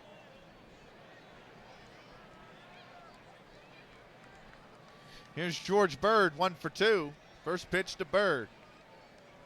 That is off the plate away, 1-0. Here's the 1-0. He's popped that up high in the outfield, and the center fielder is there. He tracks it down, and he makes the catch. No runs, no hits, no men left on base. They went down in order here in the top of the 5th. We go to the bottom of the 5th. It's a 2-1 Forest Citys lead. Due up first for the New York Mutuals will be Pete Donnelly. They'll be the 9-1-2 spots. Due up. We are going to take ourselves a 90-second timeout. We'll be back with more in a minute and a half.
All right, welcome back. Bottom fifth here in Brooklyn, New York at the Union Grounds. And we got ourselves a real close matchup. 2-1 right now. New York trailing the visiting Rockford Forest Citys. They are doing the national anthems in the ice hockey right now, so we're almost at puck drop. I can't remember. Colorado's playing the Kings, so it's just the U.S. anthem. That's right. Right. It is Pete Donnelly who will settle in for New York. First pitch to him. He's lined that right at the center fielder, but it's going to drop in front of him. And Pete Donnelly has got a lead-off single here to start the bottom of the fifth.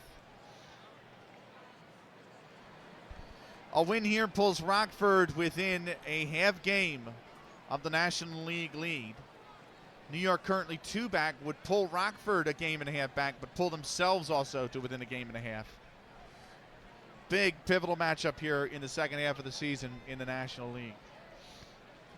Mike McGarry settles in. He's 0 for 2. First pitch to McGarry. He takes that for a called strike. It's 0-1. Here's the 0-1. Inside, ball 1. There's the 1-1 pitch. He's fouled that off into the seats. It'll be 1-2 still. Or it'll be 1-2 now, I should say. Here's the 1-2. Popped up into shallow right. Shortstop's there. He's got it. 1 away.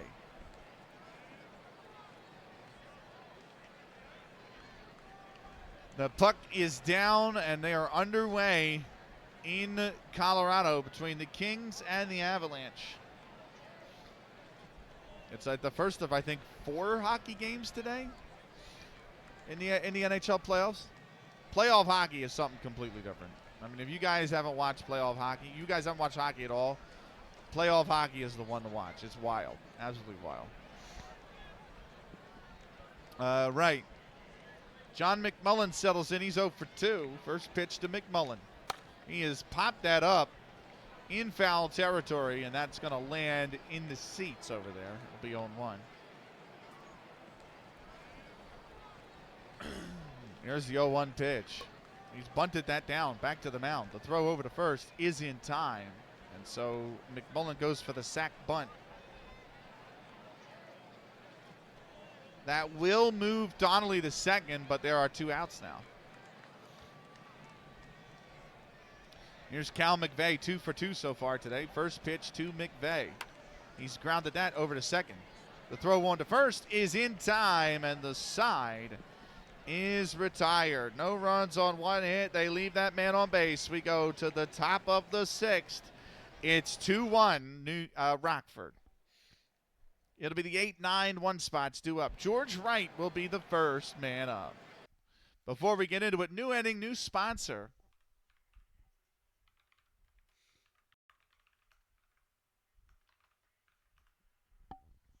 Smokaya is an awesome Portuguese football manager streamer who's got a great save going on in Estonia. Give him a follow if you haven't already. The great Smokaya sponsors tonight's 6th inning.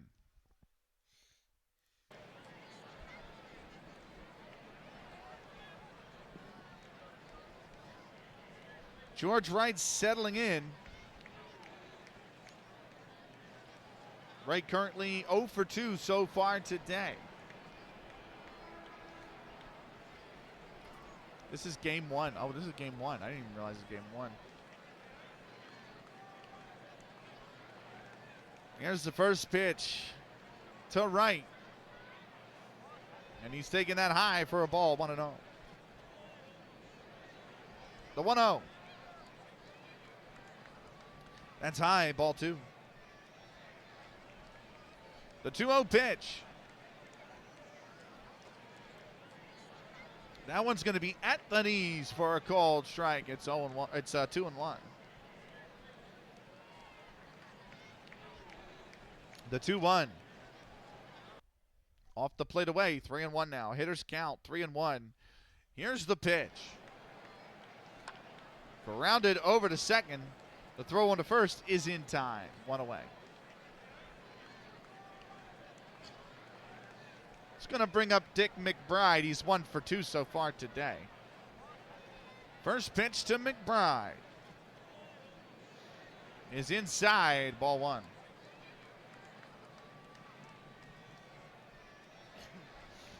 Here's the 1-0. That one off the plate away, 2-0. Here's the 2-0. He's popped that one up. Second baseman's coming in for it. He's gonna make the catch. And McBride is retired. 2 down now.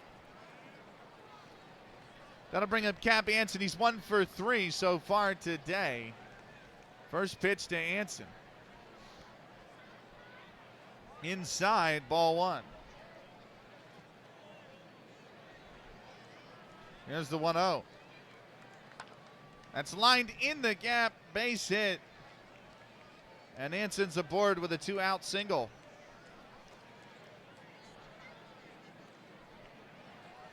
That'll bring up George Hall. He's 1 for 2 so far today. First pitch to throw over to first, and Anson is back safely. Here's the first pitch. That's high and wide, 1-0.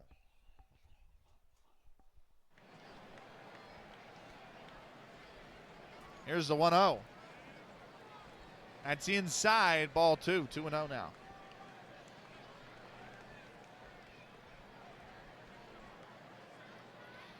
Here's the 2-0.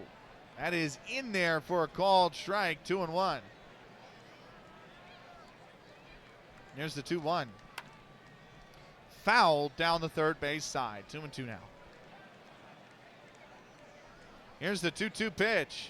That's grounded over to second. They go to first in time, and the side is retired. No runs on 1 hit. They leave that man on base. We go to the bottom of the 6th, and Rockford holding on to a 2-1 lead. It'll be the 4, 5, 6 spots due up for New York. Henry Burroughs will be the first man up. We're going to take a 90-second timeout. We'll be back with more in a minute and a half.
Welcome back.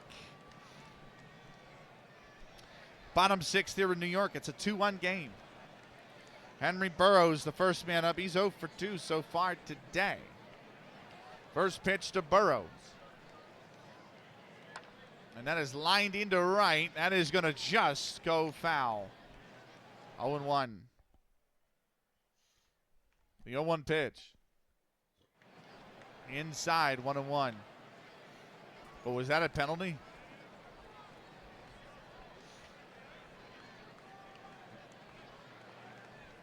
No. Okay.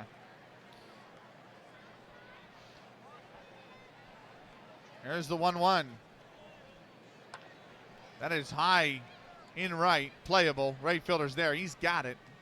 One away.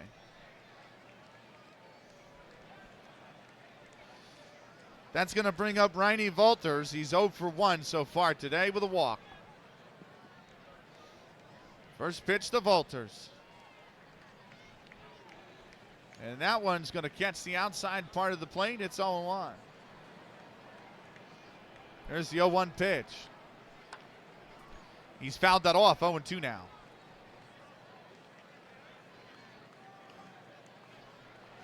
Here's the 0-2. Grounded over to third. The throw on to first is in time.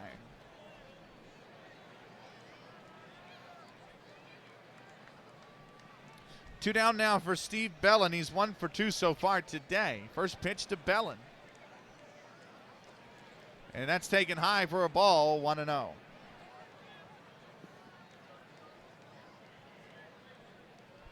Here's the 1-0. At the knees for a called strike. It's 1-1.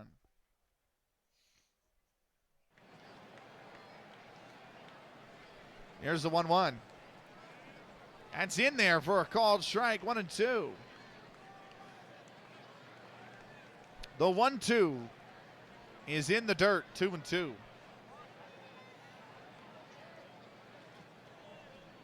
The 2-2 to Steve Bellin, and he's hit him. He is hit by the pitch.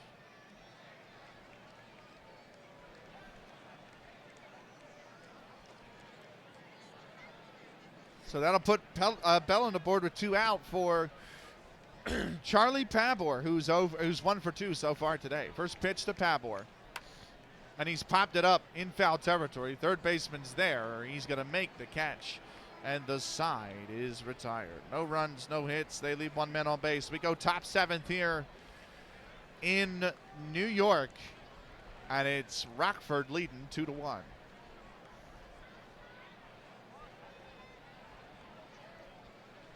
It'll be the 3, 4, 5 spots for the Forest Citys.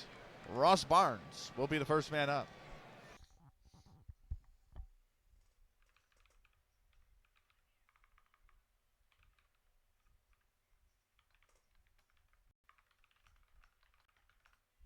New inning means new sponsors. Swanky Pants is an awesome football manager, Rocket League, Warzone, and Fall Guys streamer. Give him a follow if you haven't already.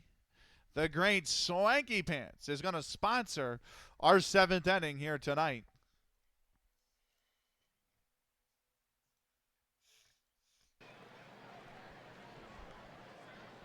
Ross Barnes settles in. First pitch to Barnes incoming. That's off the plate away, 1-0. The 1-0 pitch. That is in there for a call. No, it's inside. That did not look like a ball. It's called a ball. It's 2-0. Here's the 2-0 pitch. And that's popped up high into right. Playable. Right fielder's there. He's going to make the grab. And Ross Barnes is retired. 1 away. It's going to bring up Lip Pike. He's 0 for 3 so far today. First pitch to Pike. It's high, 1-0.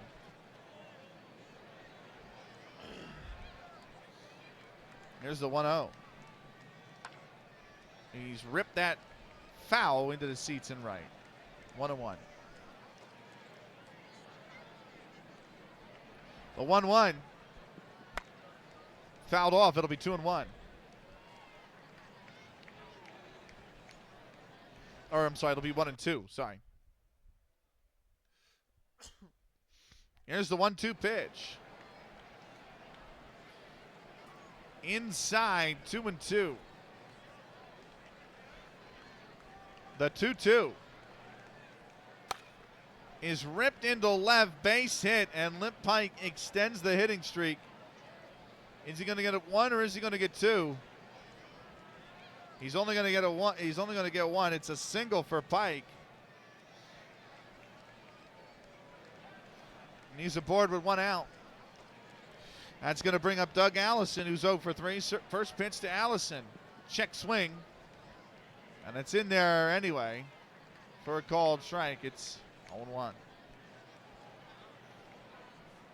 Here's the 0-1. And Allison offered at that one 0-2. Here's the 0-2 pitch.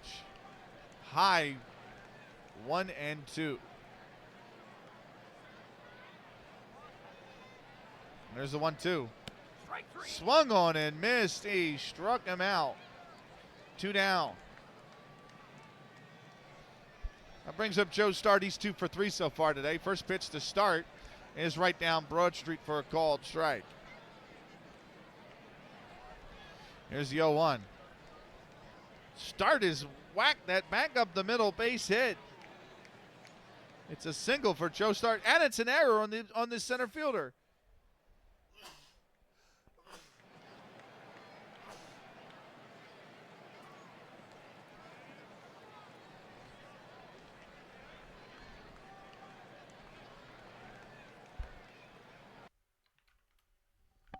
Welcome in, Parksy. Hope you're well, my friend. I'm doing good, Parksy. How are you?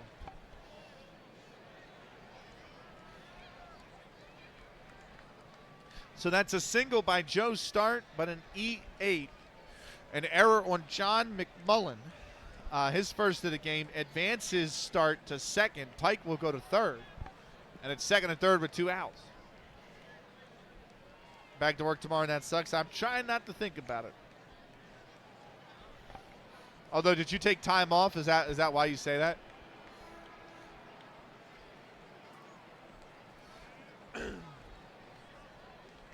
Here is the it's George Bird settling in. He's 1 for 3.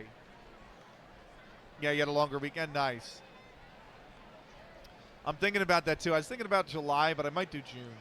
I think June, August, October, December, and February, I'm going to take, or might be March for that last one. I'm going to take a week off in each of those months because I get 5 weeks of paid time off. 5 weeks in a day.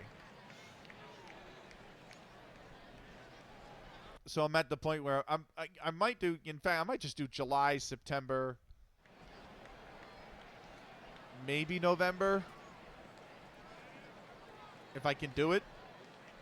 January, and then come like April, whatever time I have left, I'll take.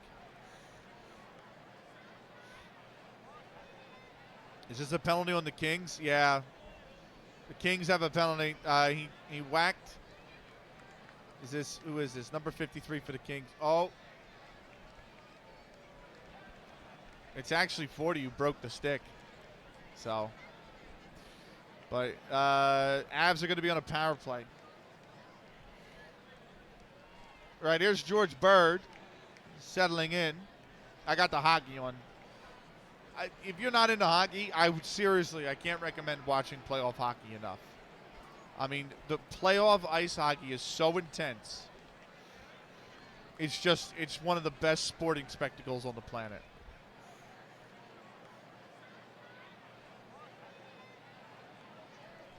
Right. But I'm sorry I'm glad you had a longer weekend. I'm sorry you're going back to work tomorrow, though. Here's the first pitch to Bird. He's popped it up in the infield. Shortstop comes in. He makes the grab, and the side is retired. No runs on 2 hits, and they left both men on base. We go to the bottom of the 7th. 2-1. Rockford. I have to go here and then go here to get the actual proper sound back because I'm not getting the bat. I play the lottery just in case. I don't have the money to play the lottery, but when it gets big, like the Mega Millions and the Powerball gets big over here, I usually try to play it. I want to, maybe if God's listening, in case he is listening, like, I tried to help people, you know what I mean? You know that. You know I try to help people with anything that they ever need. So if I ever actually did win the Powerball, the Mega Millions, like the amount of people that I could take care of with that would be. That's why I'm like, just let me hit the lottery, please. Because it wouldn't just be better for me. It would be better for a whole entire group of people. Do you know what I mean? So, if there's any force above listening, next time I play the lottery, let me hit. Right. It is the bottom of the 7th. It's the middle of the 7th. So, as always, is tradition in the middle of the 7th. We are going to play Take Me Out to the Ball Game. So, enjoy this rendition, as always, from Harrison Scheckler of Take Me Out to the Ball Game. We're going to step away. We'll be back in 3 with more.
Yeah, good karma, Benny. I hope you win it, my friend. Yeah, that's what I keep thinking, but, you know, we'll see.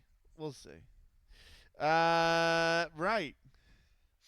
Although I would probably move somewhere. I'd probably move out of the U.S. You know, I was thinking about Europe. I love Europe. Don't get me wrong. I loved my time in Milan. Like, what a city. But the more I think about it, the more it's probably not the right move. And I'm thinking the best place is probably somewhere like Southeast Asia, like Philippines or Indonesia. Like,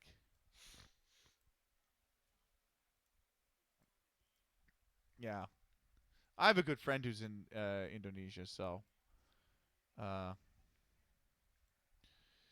uh, I would just go there. But no, I get a little. I'm a little. Jeez, I'm a little. I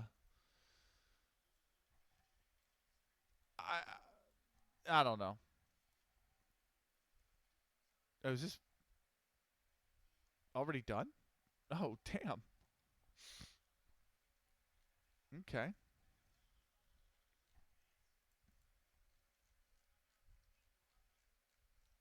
Uh,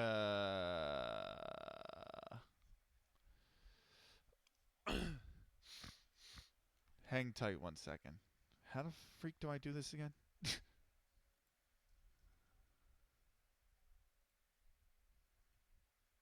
There we go. All right.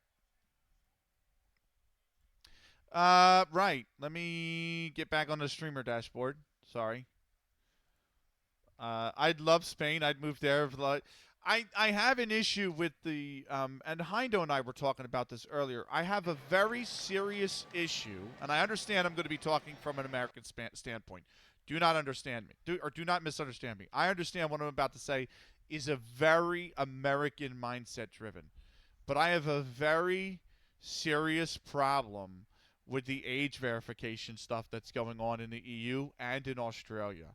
I think that's I do not think that's a good thing at all.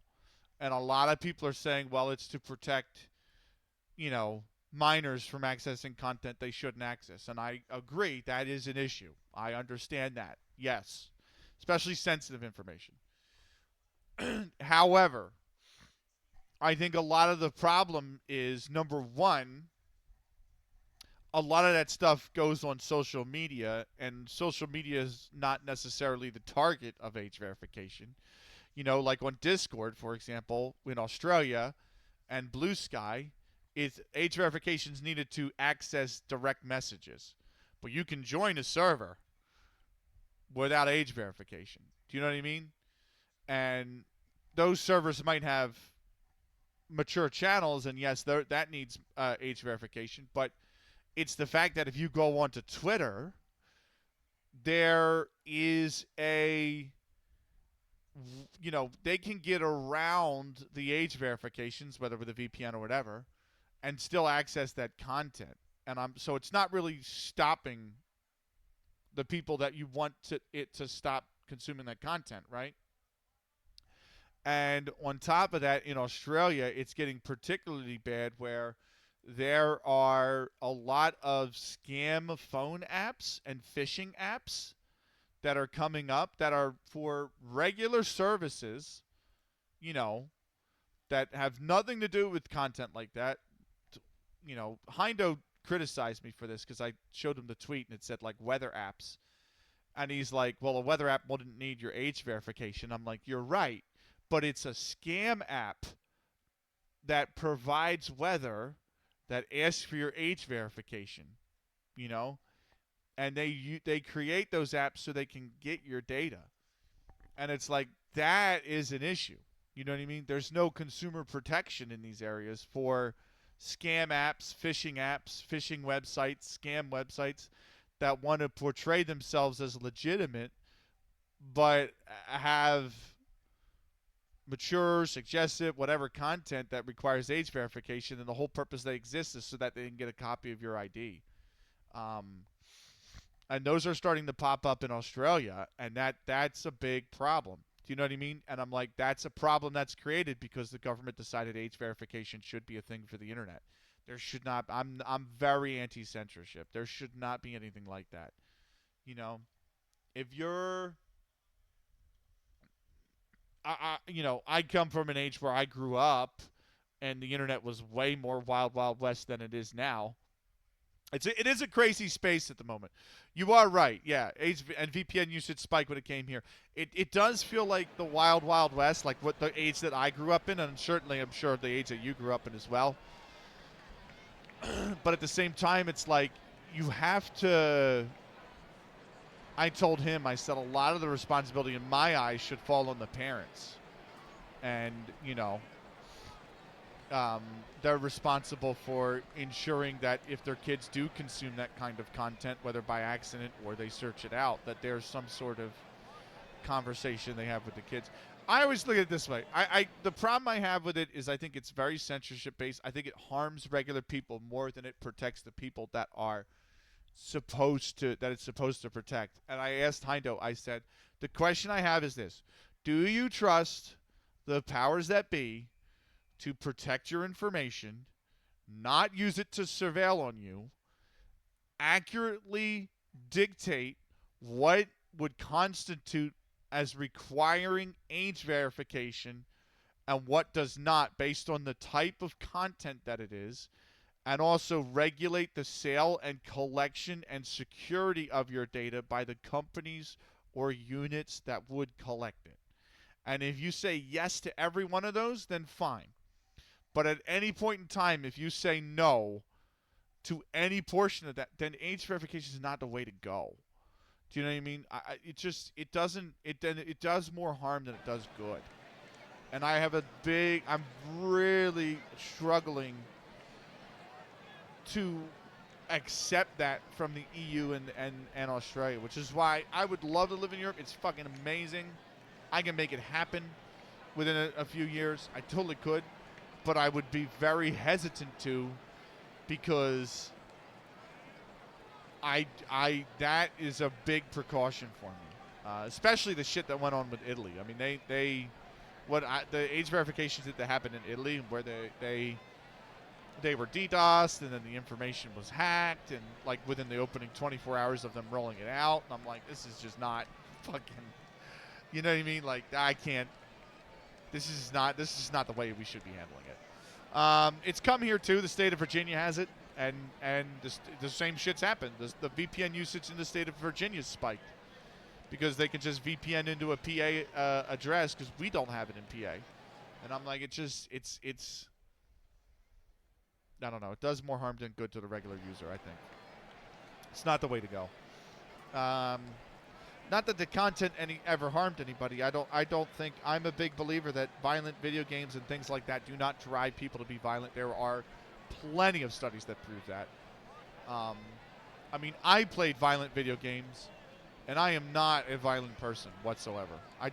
You know what I mean? There has to be a medium for which you express the things that you cannot or should not express in real life, right?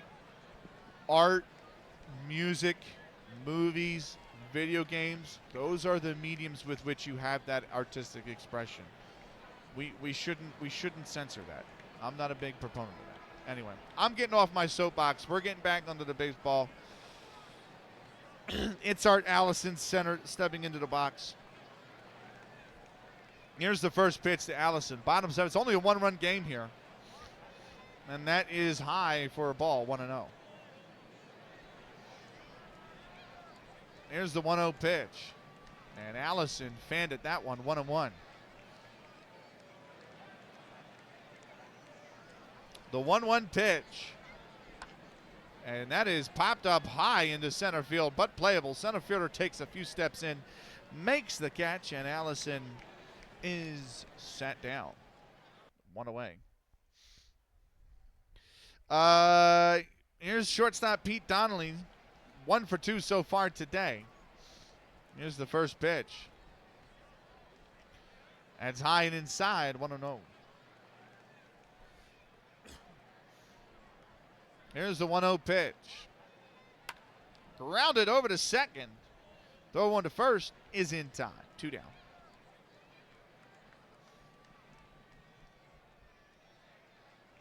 That's going to bring up Mike McGarry. He's 0 for 3 so far today. First pitch to McGarry. And that is off the plate inside, 1-0. The 1-0. That one catches the outside corner, 1-1.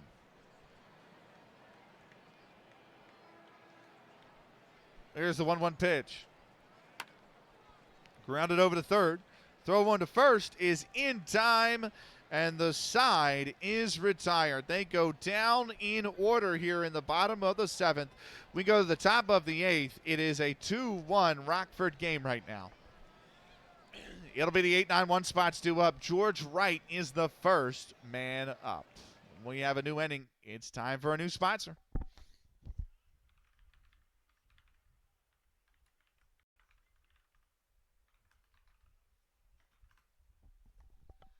Mossman Games is an awesome football manager streamer. Here he is playing FM. He also has an awesome save in F1, where he's got a modern 2026 mod for F1 Manager 2024. Give him a follow if you have not already. The great Mossman Games is going to sponsor our 8th inning here today.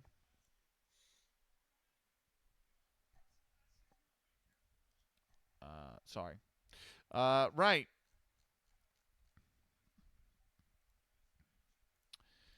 Top of the 8th. George Wright settles in. Wright is 0 for 3. Here's the first pitch to him. And he takes that high, 1-0. Here's the 1-0. Popped up. Right at the first base line. First baseman's there. He's got it. And Wright is retired. In his first intermission in the Kings and Avalanche game, it is 0-0. Here is Dick McBride, who's 1 for 3 so far today. First pitch to McBride. That's high and away, 1-0. Here's the 1-0 pitch. High and away again, 2-0. The 2-0 pitch. And McBride's behind on that one, 2-1. The 2-1 pitch. That's popped up right at the first baseman. He's got it. And that's 2 away now. Now to bring up Cap Anson. He's 2 for 4 so far today. First pitch to Anson. And that has popped up into left, but in the seats. It'll land foul just shy of the seats. 0-1 to count. Here's the 0-1 pitch. That's fouled off. It'll be 0-2.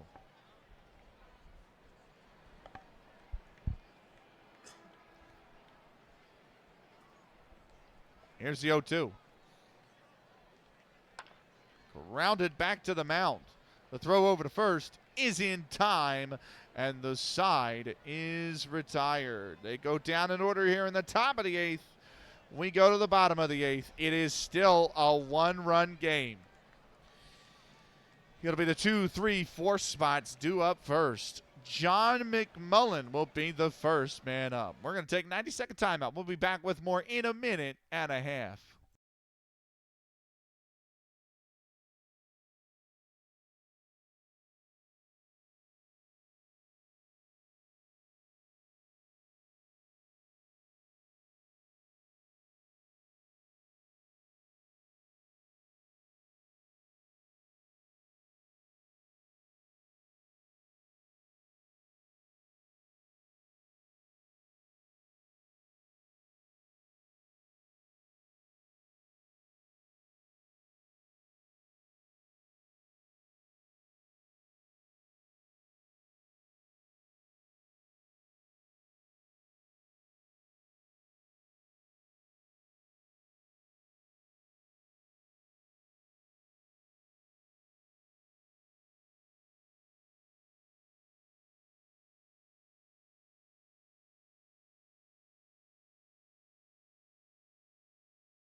Right, welcome back. Bottom eighth. A reminder, after the baseball, we will be moving over to Football Manager. The end of the longest save season 14 tonight. We will go as long as we need.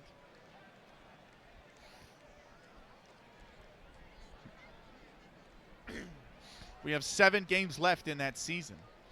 John McMullen, the first man up here for the New York Mutuals. First pitch to him.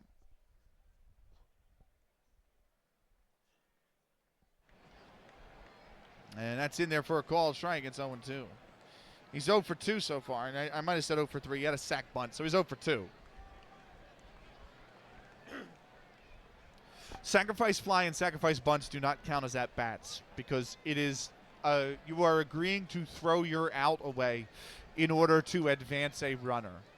So it's not considered an at-bat. Just like a walk is not considered an actual at-bat because it's considered that you were not thrown good enough pitches to swing and try to put the ball in play for. So if you walk, it's not considered an at-bat. Here's the 0-1 pitch. That is shot back through the middle, base hit. McMullen's got his first major league hit. It's a leadoff single to start the 8th. Being hit by the pitch is also not considered an at-bat because, well, your at-bat is considered to have been taken away from you because the pitcher plunked you. So you're given first base for free, and it doesn't count as an at-bat. Here's Cal McVay. He's 2 for 3 so far today. First pitch to McVay. The pitch out, the throw over. It's a bad throw. The catcher, Doug Allison, tried to throw down quickly to first to pick the runner off. It was a bad throw, and Allison is credited with the error. At least I think it's Allison, right? Let me go down bottom. Allison? Yeah, E2.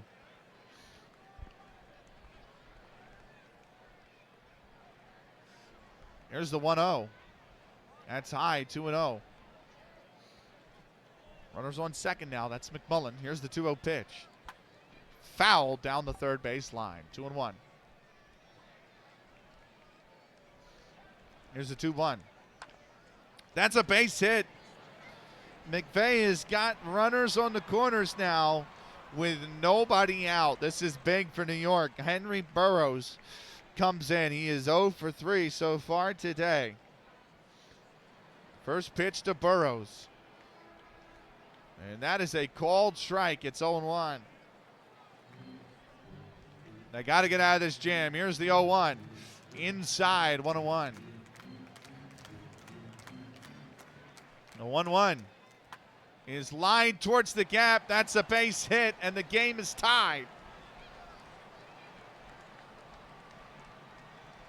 RBI single for Burroughs. McVay gets the second. Coming home is McMullen. And it's a 2-2 game.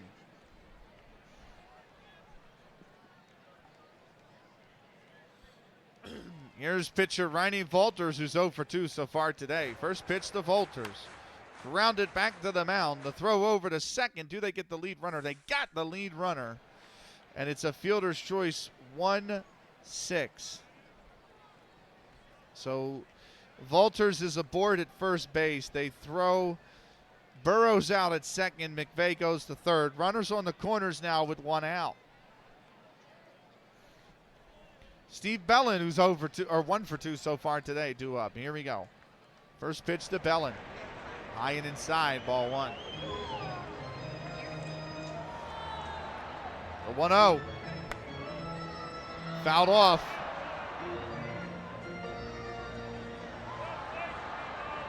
Here's the 1-1. He's fouled that off again, 1-2. 1-2 pitch is lined into left, but drifting foul. It'll land there. We'll do it again.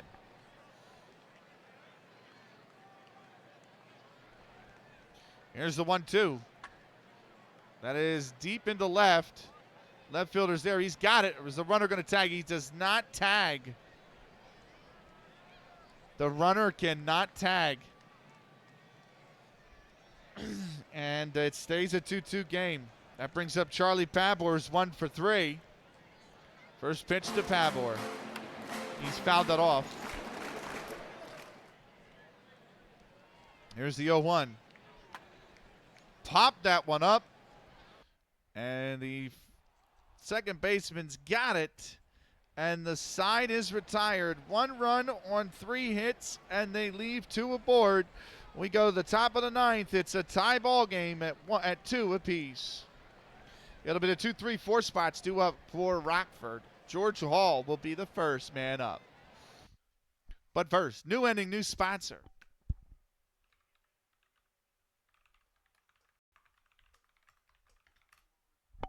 Ian is an awesome streamer, variety streamer. Here he is streaming Just Chatting.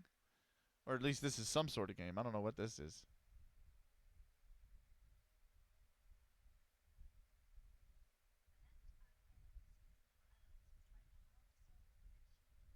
Nice. Well done. Last playing Labyrinthine. Give him a follow if you haven't already. He's a super kind gentleman. Absolutely, absolutely gem of a heart on this man.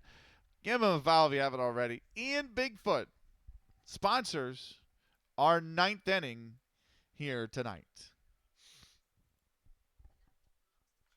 2-2 ball game here.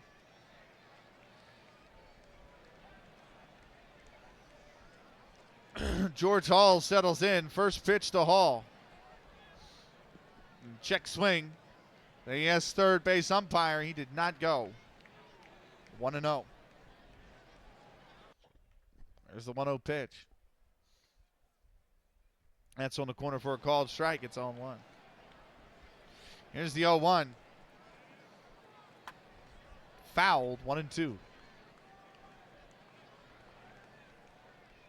Here's the 1-2. That's lined right at the shortstop. He's got it. And Hall's retired.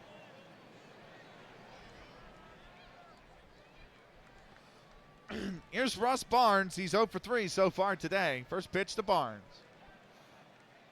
That's going to catch the inside part of the plate for a strike. 0-1. Here's the 0-1 pitch. That's high. 1-1. The 1-1.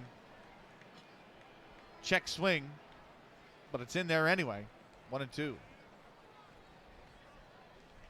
Here's the 1-2.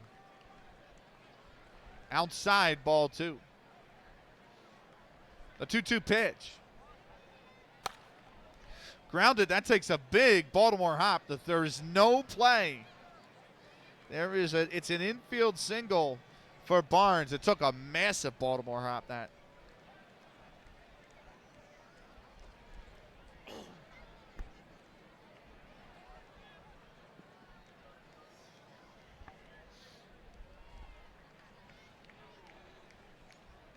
Here is the first pitch to Lip Pike, who settles in. He's 1 for 4 so far today.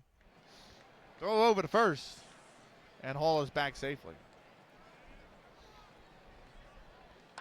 Pike fouls that down the first base side. Here's the 0-1 pitch. And grounded over to first. Pitcher comes over. It's an error. Oh, no. Volters drops the handoff. And so it's an E1. Volters is credited with his second error of the night, and Rockford have got first and second with 1 out.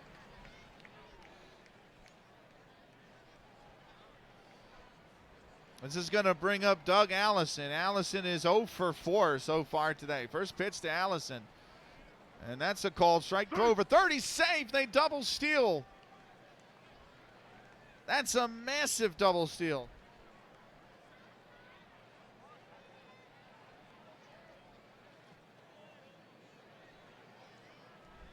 Does that count as a stolen base for Pike? It does.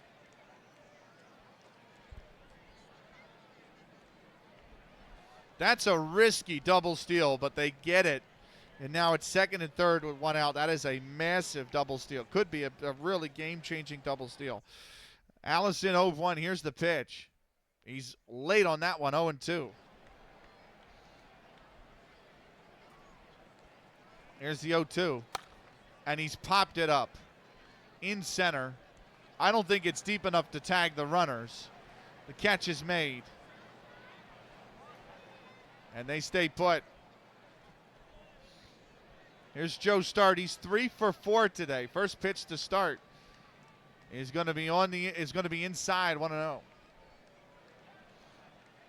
Here's the 1-0. And Start fans at it and misses. 1-1. Here's the 1-1.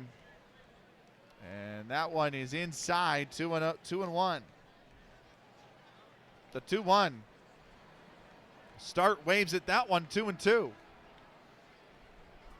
Here's the 2-2. Fouled off. Still 2-2. The 2-2 is high. Ball 3. Here's the 3-2 pitch. Grounded back to the mound. The throw over to first is in time, and they get out of the jam. They just get out of the jam. No runs on one hit, and they left 2 aboard. We go to the bottom of the 9th. It's a tie ball game. It'll be the 8-9-1 spots due up. Art Allison is the first man up. We are going to take 90-second timeout. We'll be back with more in a minute and a half.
Right, welcome back. Bottom 9th here in New York. It's a tie game.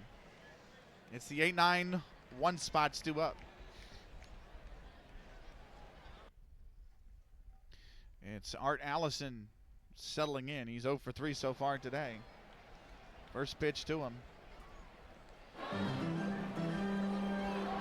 Allison's going to take that for a called strike. It's 0-1. Here's the 0-1 pitch. That is off the plate away. 1-1. Here's the 1-1. Popped it up. Third baseman's there. He's going to make the grab, and that's one away.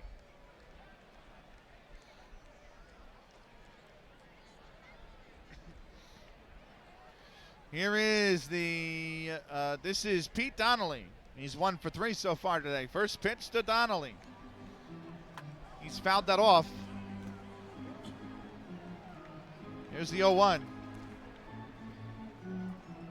Inside, 1-1. Here is the 1-1 pitch. And he's popped this one up. Shallow center. Center fielder comes in for it. He makes the grab. That's 2 down.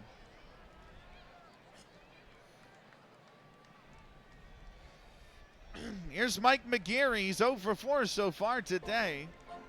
Or it's Harry Berthrong, and he's going to ground this over to second. The throw one to first is in time, and they go down in order. Let me write that down. 9th for 1. Mike McGeary subbed 9th. And that was 4-3 for him. They go down in order. We're going to extras. And after 9 innings of baseball, we still don't have a winner. It's Forest Citys 2, Mutuals 2. It'll be the 7, 8, 9 spots due up for Rockford. New inning means new sponsor.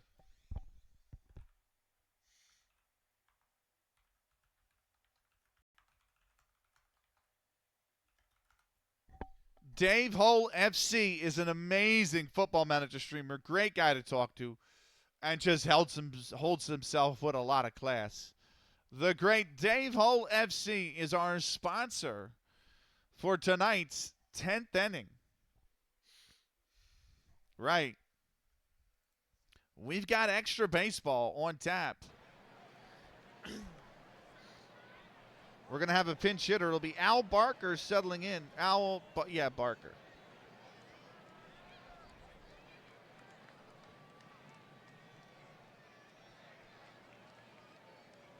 So George Bird's day is done. He finishes 1 for 4.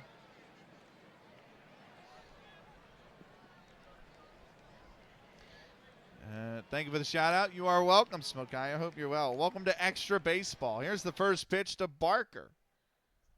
And he's fanned at that one, 0-1. Here's the 0-1 pitch. He's waved at that one. It's 0-2. Here's the 0-2 pitch. Grounded over to first. And they have fumbled the handoff again. It's a bad underhand toss. So Barker is aboard on an E3. And that is first baseman Art Allison with his second error of the night. And the leadoff runner is aboard.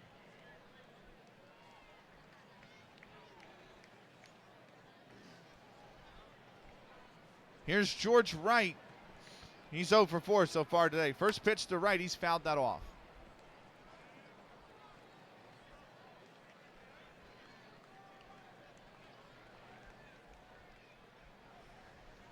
Here's the 0-1. Off the plate, 1-1. 1-1. Check swing. They ask first base. The first base umpire says he did not go.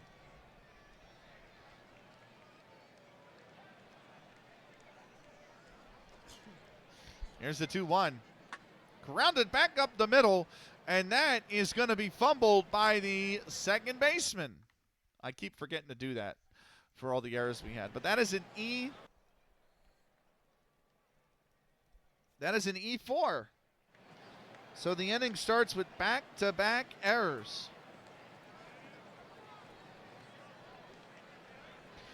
Second baseman Mike McGarry gets, I'm sorry, that is not second baseman Mike McGarry. He was subbed out. That is Harry Berthrong who gets credited with the error.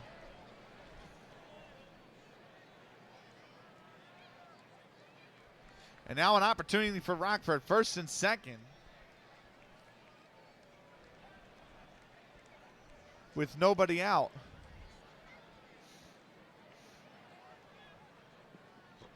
The Kings have taken another penalty. 2 minutes for interference.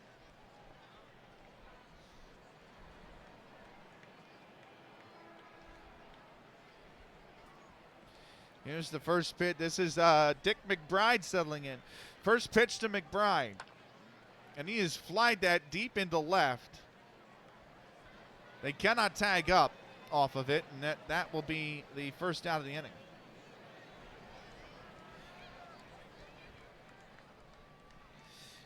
Here's Cap Anson now. Anson is 2 for 5. First pitch to Anson. Grounded over to short. They go to second. They get the lead runner at second.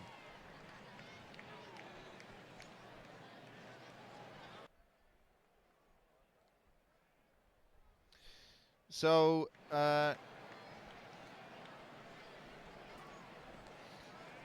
Allison is aboard on a fielder's choice 5-4. They throw right out at second, and it's Barker who goes to third.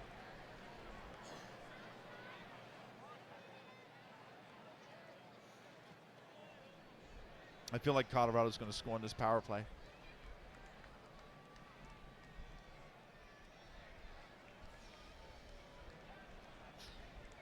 Right.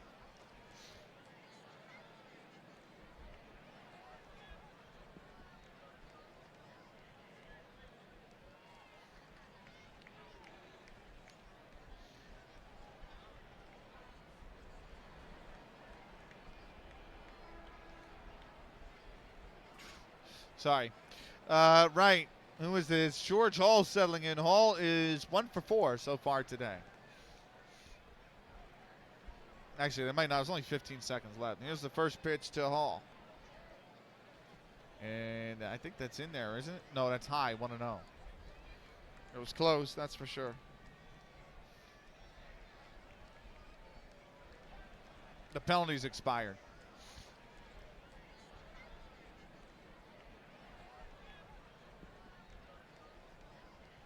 There's the 1-0 pitch. Grounded back to the mound. The throw to first is in time, and they get out of the jam. No runs, no hits, and they leave 2 men on base. We go to the bottom of the 10th. It's still 2-2.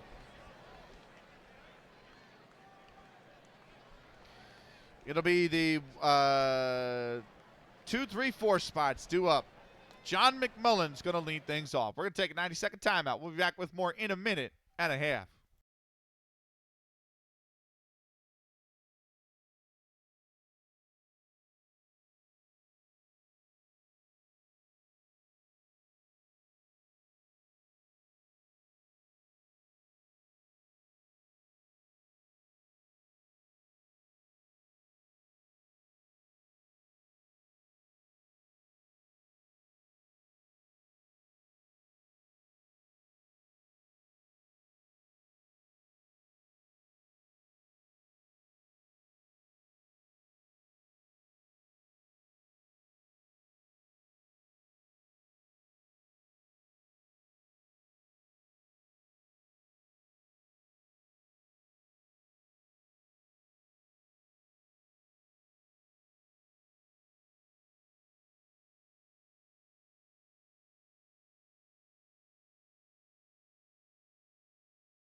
All right, welcome back. Bottom 10th.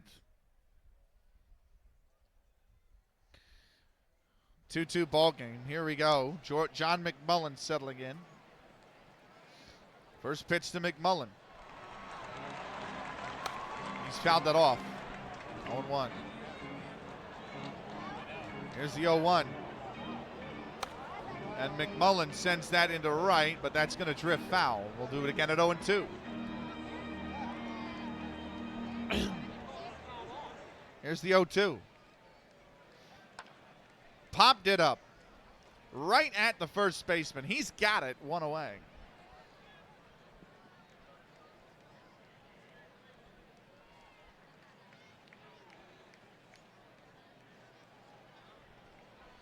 That's going to bring up Cal McVeigh. McVeigh is 3 for 4 so far today. First pitch to McVeigh. That's taken for a called strike. It's 0-1. Here's the 0-1 to McVeigh. Grounded over to third. The throw on to first is a bad throw. Not the time to get an error. And McVeigh with an E5, and the error is costly because it gives him second base. It's Anson's second error of the game. Just the third for Rockford. But the winning run is on second base with just one out. Here's Henry Burroughs. He is 1 for 4 today. First pitch to Burroughs. And that is off the plate inside. 1-0. Drury scored, but they have waved the goal off in Colorado. Here's the 1-0. Grounded back to short. The throw to first is in time, but it has moved the runner 90 feet away. Riney Walters, the pitcher himself. It's been waved off for goaltender interference. And 100% that's the right call.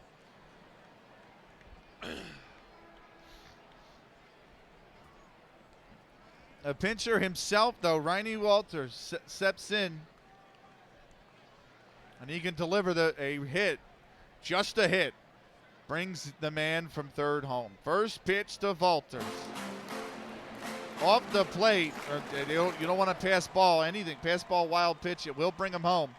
Here's the 1-0. That's lined right at the first baseman. He's got it. And we keep playing ball here.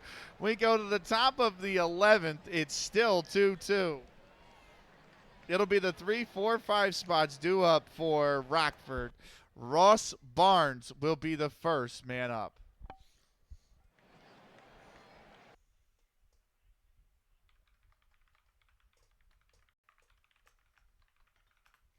Raz DeBeer is an awesome FM streamer. He does a network save on Sundays with Lewitt Gaming, and he also has his own personal save that he streams with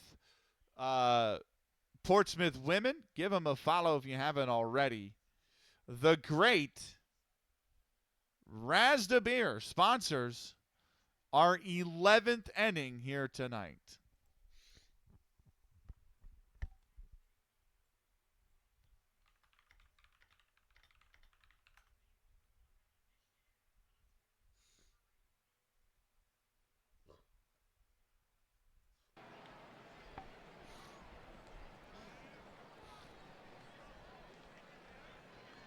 Here's Ross Barnes, second baseman.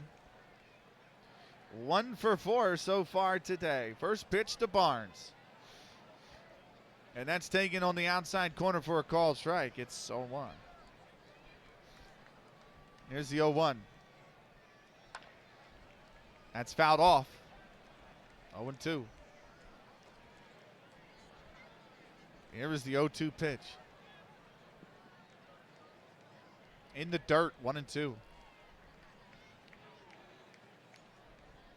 There's the 1-2. That's lined in the left, base hit. And Ross Barnes is aboard.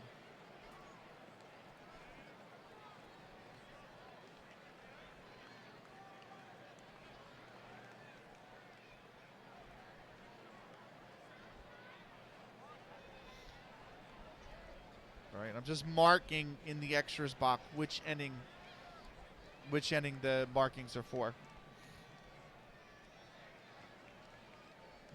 I just need to fix one because that does not look like the right number.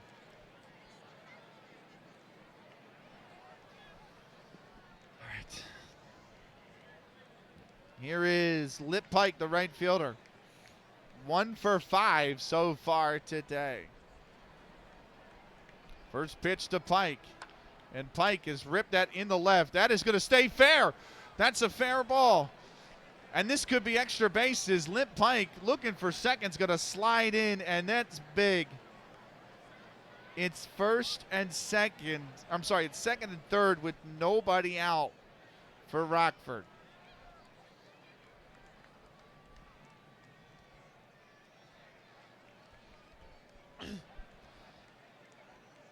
Here is Doug Allison. 0 for 5 so far today.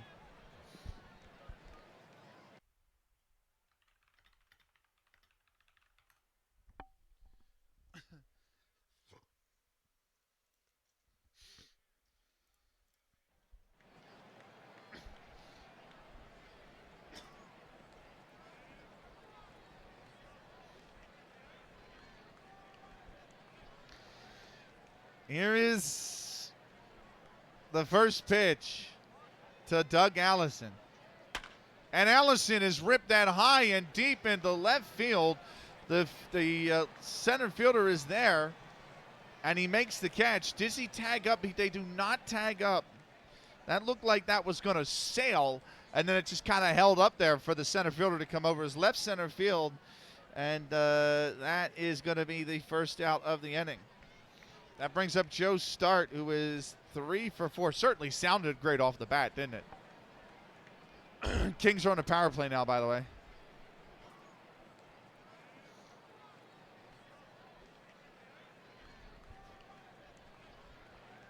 Here's the first pitch to Start. And they are going to walk him.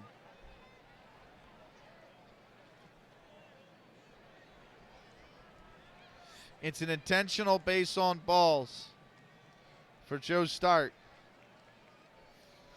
And we are going to get a substitution.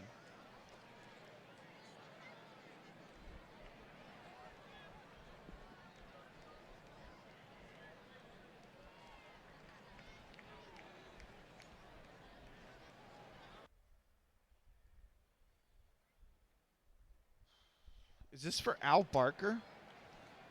Yeah.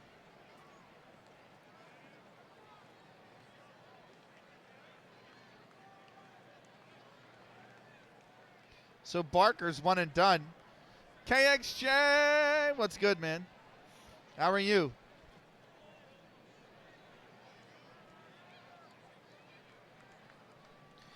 It'll be Harry Dean settling in for Al Barker.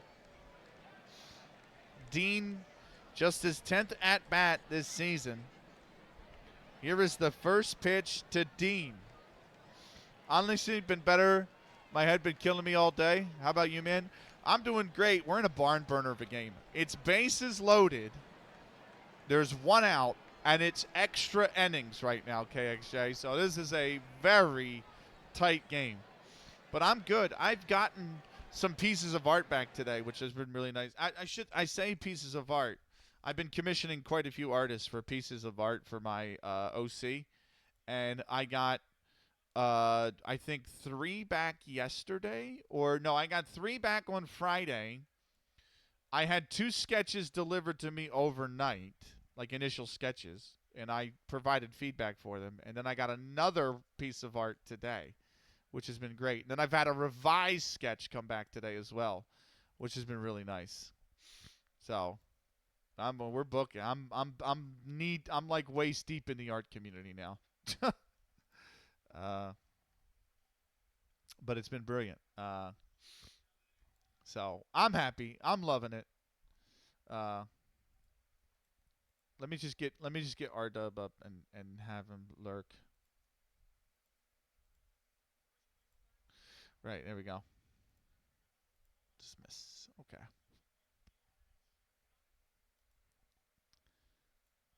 Okay. Let me get back to my streamer dashboard. All right, there we go. Yeah, I'm good, though. Yeah, we've been good. Right. First pitch to Harry Dean. First pitch that's in there for a strike, isn't it? No, it just misses the plate. 1-0. Here's the 1-0 pitch to Dean. Dean has popped it up. That is not going to help. And the infield fly rule is called. Infield fly rule is called. He's automatically out. And Dean sits down.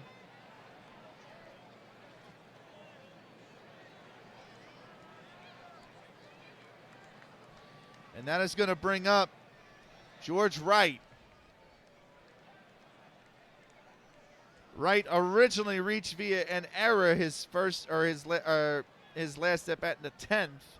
He is 0 for 5 so far today. A hit brings a run in. First pitch to Wright, and it's inside, 1-0. Here's the 1-0. And Dean grounds that in the gap. It's a base hit. Rockford have scored.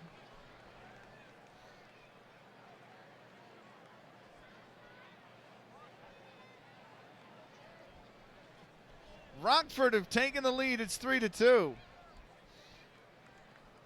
That's going to bring up Dick McBride. First pitch to McBride, and he's popped that one out into the seats.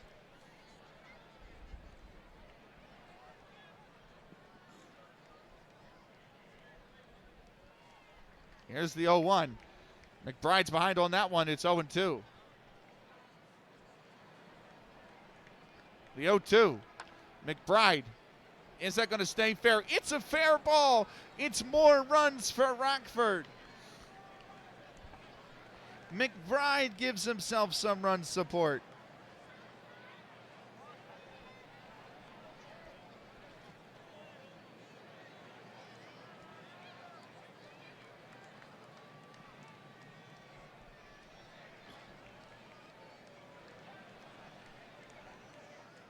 Coming in to score is, well, I think it's Barker, and Start went to the, okay, so I totally lost track. So Barnes scored in the 11th, right? And then that is Pike that scored in the 11th. So Start is on third now. Wright is on second. And Dick McBride is on first. 4-2 Rockford. That's going to bring up Cap Anson in the top of the order again. Anson is 2 for 6 so far today. Here's the first pitch to Anson, and that's high and away, ball 1. The 1-0 is high, and it's going to get by the catcher, and the runners are going to advance, and Barker's going to score. Oh, not Barker, that's Start. Start is going to score.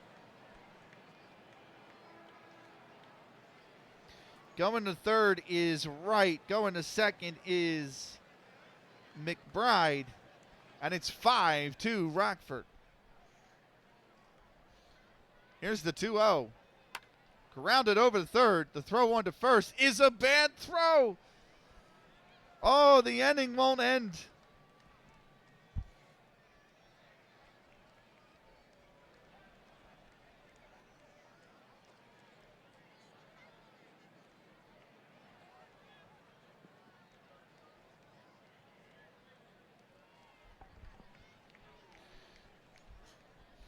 And coming in to score is Wright. And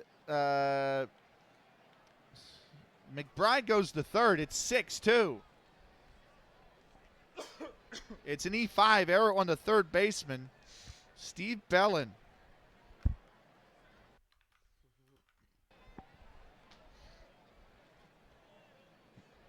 Here's George Hall settling in. Hall currently 1 for 5 today. First pitch off the plate away, 1-0. The 1-0. That's high, or that's in there for a called strike, 1-1. The 1-1 is popped up in foul territory. That's going to land foul. It'll be 1-2. The 1-2 pitch. And that gets by the catcher. And McBride comes in and scores. 7-2 Rockford. Here's the 2-2. Off the plate away, 3-2. The 3-2 pitch. That's lined right at the third base. He jumps in the air and he's got it.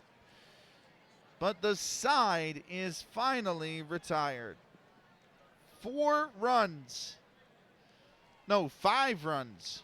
on, oh my God, how many hits? 1, 2, 3, 4 runs on 3 hits.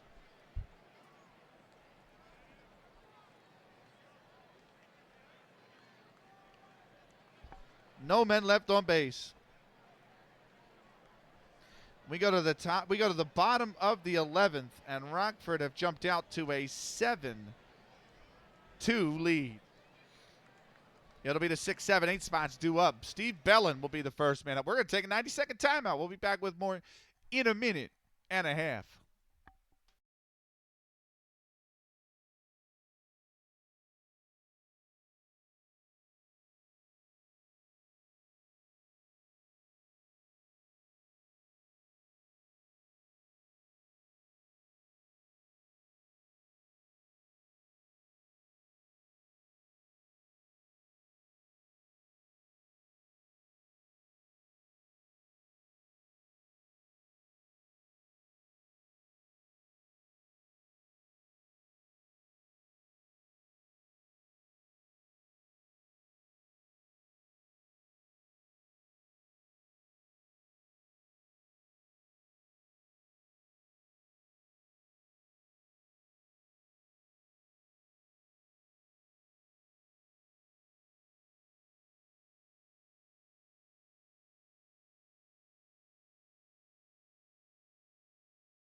Right, bottom of the 11th. Steve Bellin settling in.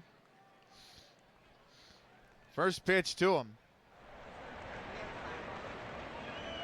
That's high, 1-0. Here's the 1-0.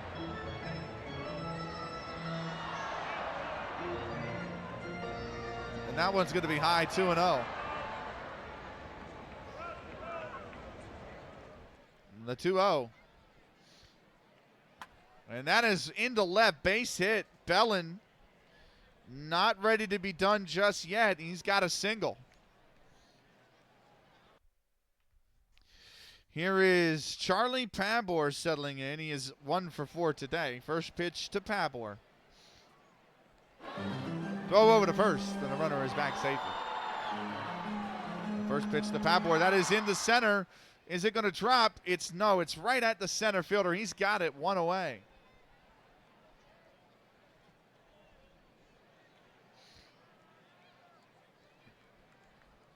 It's going to bring up Art Allison, who's 0 for 4. First pitch to Allison. That's high, 1-0. Here's the 1-0. Lined right at the second baseman. He's got it. The throw over to first, safe at first. And here's Pete Donnelly. Shortstop is 1 for 4 today. First pitch. Inside, ball 1. New York down to the final out. The 1-0 is lined foul. Here's the 1-1. The throw over to first. And Bellin is back safely. Here's the 1-1. That is popped up in the infield. The shortstop's there. He makes the grab, and the ball game is over.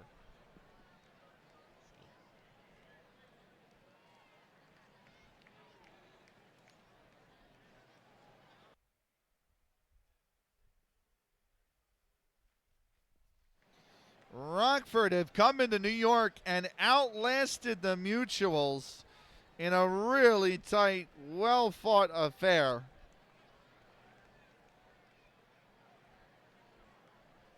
The final score in this one, the Rockford Forest Citys 7, the New York Mutuals 12, final after 11.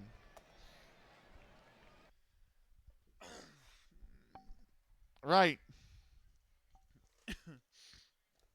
Let's go over your statistics, shall we? Starting with the visiting Rockford Forest Citys. Cab Anson had 7 at-bats. He got 2 hits. He didn't score a run, did he? He did not score a run, no. 7 at-bats, 2 hits. He had 1 RBI. And he had made 2 fielding errors.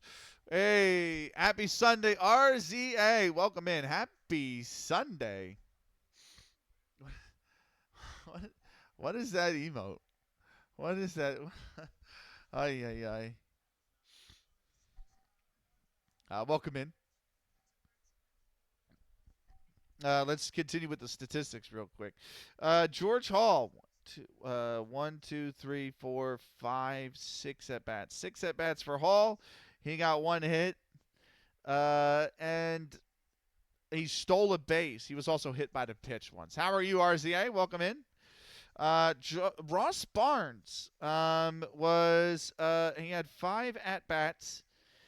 He had 2 hits, scored 1 run, stole a base, and had a base on balls. Lip Pike scored. Lip Pike had 6 at-bats, had 2 hits, 1 was a double, scored 1 run, also stole a base. By the way, welcome in. We're just finishing up this baseball game, RCA. We're going to be moving over to Football Manager after this. But we're just doing the final scores here in my score. I have a scorebook. We kept score of the game, so we're just doing the stats, the final stats. Then we'll be moving over to Football Manager. Out of the Park returns tomorrow. I think I have it on the schedule for tomorrow. Actually, do I not? It might not. Where's my schedule? Yeah, Out of the Park returns tomorrow. So there is that as well if you're into Out of the Park. We also have hockey, 2 hockey saves. Franchise Hockey Manager 12 and NHL 2K6. Right, Doug Allison. 1, 2, 3, 4. He had 6 at-bats. He did not get a single hit. He struck out once. Joe Start. 1, 2, 3, 4, 5. He had 5 at-bats. He had 3 hits. He scored 2 runs. And he got an intentional base on balls. George Bird had 4 at-bats. He got a single hit and he scored a run. George Wright had, let's see.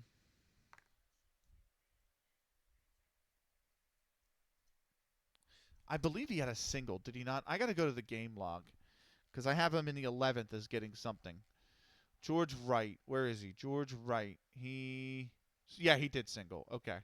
Forgot to circle the 1B on his scorecard. Right. So he had 6 at-bats. He scored 1 hit. It was an RBI. He scored 1 run. Dick McBride, 1, 2, 3, 4, 5, 6. He had 6 at-bats. He had 2 hits. He had 2 RBIs, and he scored a run. Al Barker had 1 at-bat. He did not get a hit. And Harry Dean had 1 at-bat. He did not get a hit. Total at-bats for the Rockford Forest Citys. 7 and 6 is 13, and 5 is 18, and 6 is 24, and 6 is 30, and 5 is 35, and 4 is 39. and 6 is 45, and 6 is 51, and 1 is 52, and 1 is 53. I differ because from the game because George Bird's first, they recorded it as a sack. I didn't think it was a sack. I think it was an error on a fielder's choice instead of a sack. Because he did not bunt. He hit it back to the mound, and the pitcher went to throw the guy out in second instead, and he threw it erroneously. So it would be an E1 fielder's choice. In fact, I'm going to put FC in that box instead of just E1 to make it known it was a fielder's choice error. Right. Runs should be they should equal 7. 1, 2, 3, 4, 5, 6, 7. That's correct. Hits. I have 2, 3, 5, 7, 10, 11, 12, 14. I have. That's correct. Doubles. I had just the one double, right? Just the one double. No triples. No home runs. 2 base on balls. 1 strikeout. Stolen bases. 1, 2, 3 stolen bases. Sacrifice. I don't think there was any sacks for this team. There were no sacks for this team. RBIs, there were 4, and fielding errors, there were 3. We'll come back for the pitching statistics. Your final batting statistics for the New York Mutuals. Mike McGeary had 4 at-bats. He did not get a hit. John McMullen had 5 at-bats. He got 1 hit. He scored 1 run. He had 1 sacrifice, and he made 1 fielding error. I'm sorry. He should have 4 at-bats. 4 at-bats, not 5. 4. Miscounted there. Cal McVeigh has 1, 2, 3, 4, 5 at-bats. He scored 3. He had 3 hits. That's it. Henry Burroughs, 1, 2, 3, 4, 5 at-bats. He had 1 hit. It was an RBI. He scored 1 run. Rainy Walters had 4 at-bats. He did not get a hit. He had a base on balls. He made 2 fielding errors. Steve Bellin, 1, 2, 3. He had 4 at-bats. He had 2 hits. He was caught stealing. He was hit by the pitch. And he made a fielding error. Charlie Pabor had 5 at-bats. He had 1 hit. It was an RBI. Art Allison had 5 at-bats. He did not get a hit. He struck out once, and he made 2 fielding errors. Pete Donnelly had 5 at-bats. He had 1 hit. And Harry Burroughs had 1 at-bat. He did not get a hit. He also made a field. I'm sorry, Harry Berthrong had 1 at-bat. He did not get a hit. He had a fielding error. Colorado scored, by the way. So the Avs lead 1-0. Right, total at-bats for the New York Mutuals. 4 and 4 is 8, and 5 is 13, and 5 is 18, and 4 is 22, and 4 is 26, and 5 is 31, and 5 is 36, and 5 is 41, and 1 is 42. Runs, 2. Hits, 1. 4, 5, 7, 8, 9. That's correct. No doubles. No doubles. I don't have any doubles for them. Is that correct? No doubles? Everything was a single? Everything was a single or walk, yeah. Everything was a single or walk. No doubles, no triples. 1 base on balls. And 1 strikeout. 1 sack, right? 1 sack. And 2 RBIs. And 1, 3, 4, 6, 7 fielding errors. Let's go over your pitching statistics. Dick McBride gets the win. He pitches 11 innings. His pitch count is 143. He does 1 base on balls. He strikes out 1. He gave up 9 hits, 2 runs. Both of them were earned. He will improve to 12-9 on the season.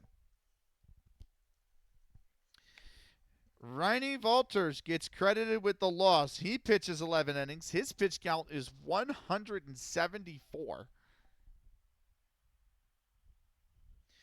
He had 2 base on balls, 1 intentional. He struck out 1. He gave up 14 hits, 7 runs, and 4 of them were earned. He will fall to 9-10 or 8-10 on the season. And there you have it. So the official match time was 3 hours 8 minutes. And the official attendance was 914. So we're going to save the game. We're going to advance one day. There was no game on the 22nd. We're going to advance one day. There was no game on the 23rd. We're going to advance one day. We got news. What's going on with the news?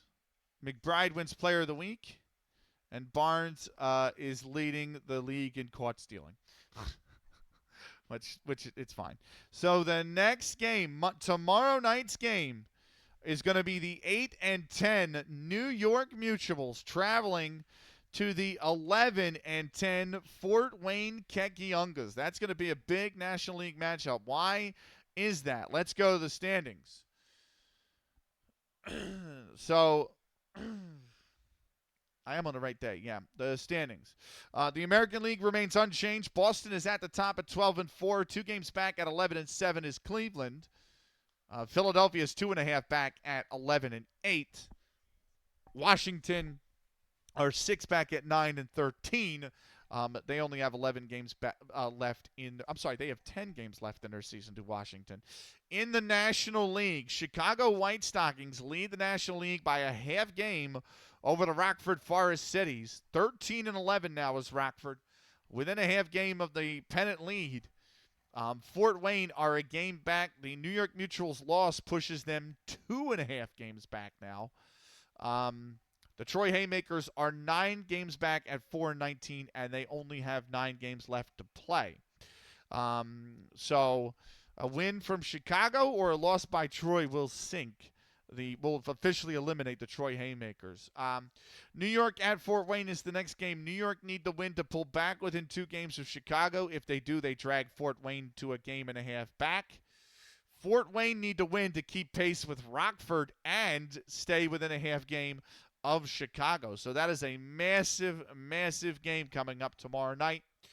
You definitely do not want to miss that. That is a huge game. We're going to save the game one more time. If you're watching on the YouTube, this is the end of another marathon baseball game. What a game it was.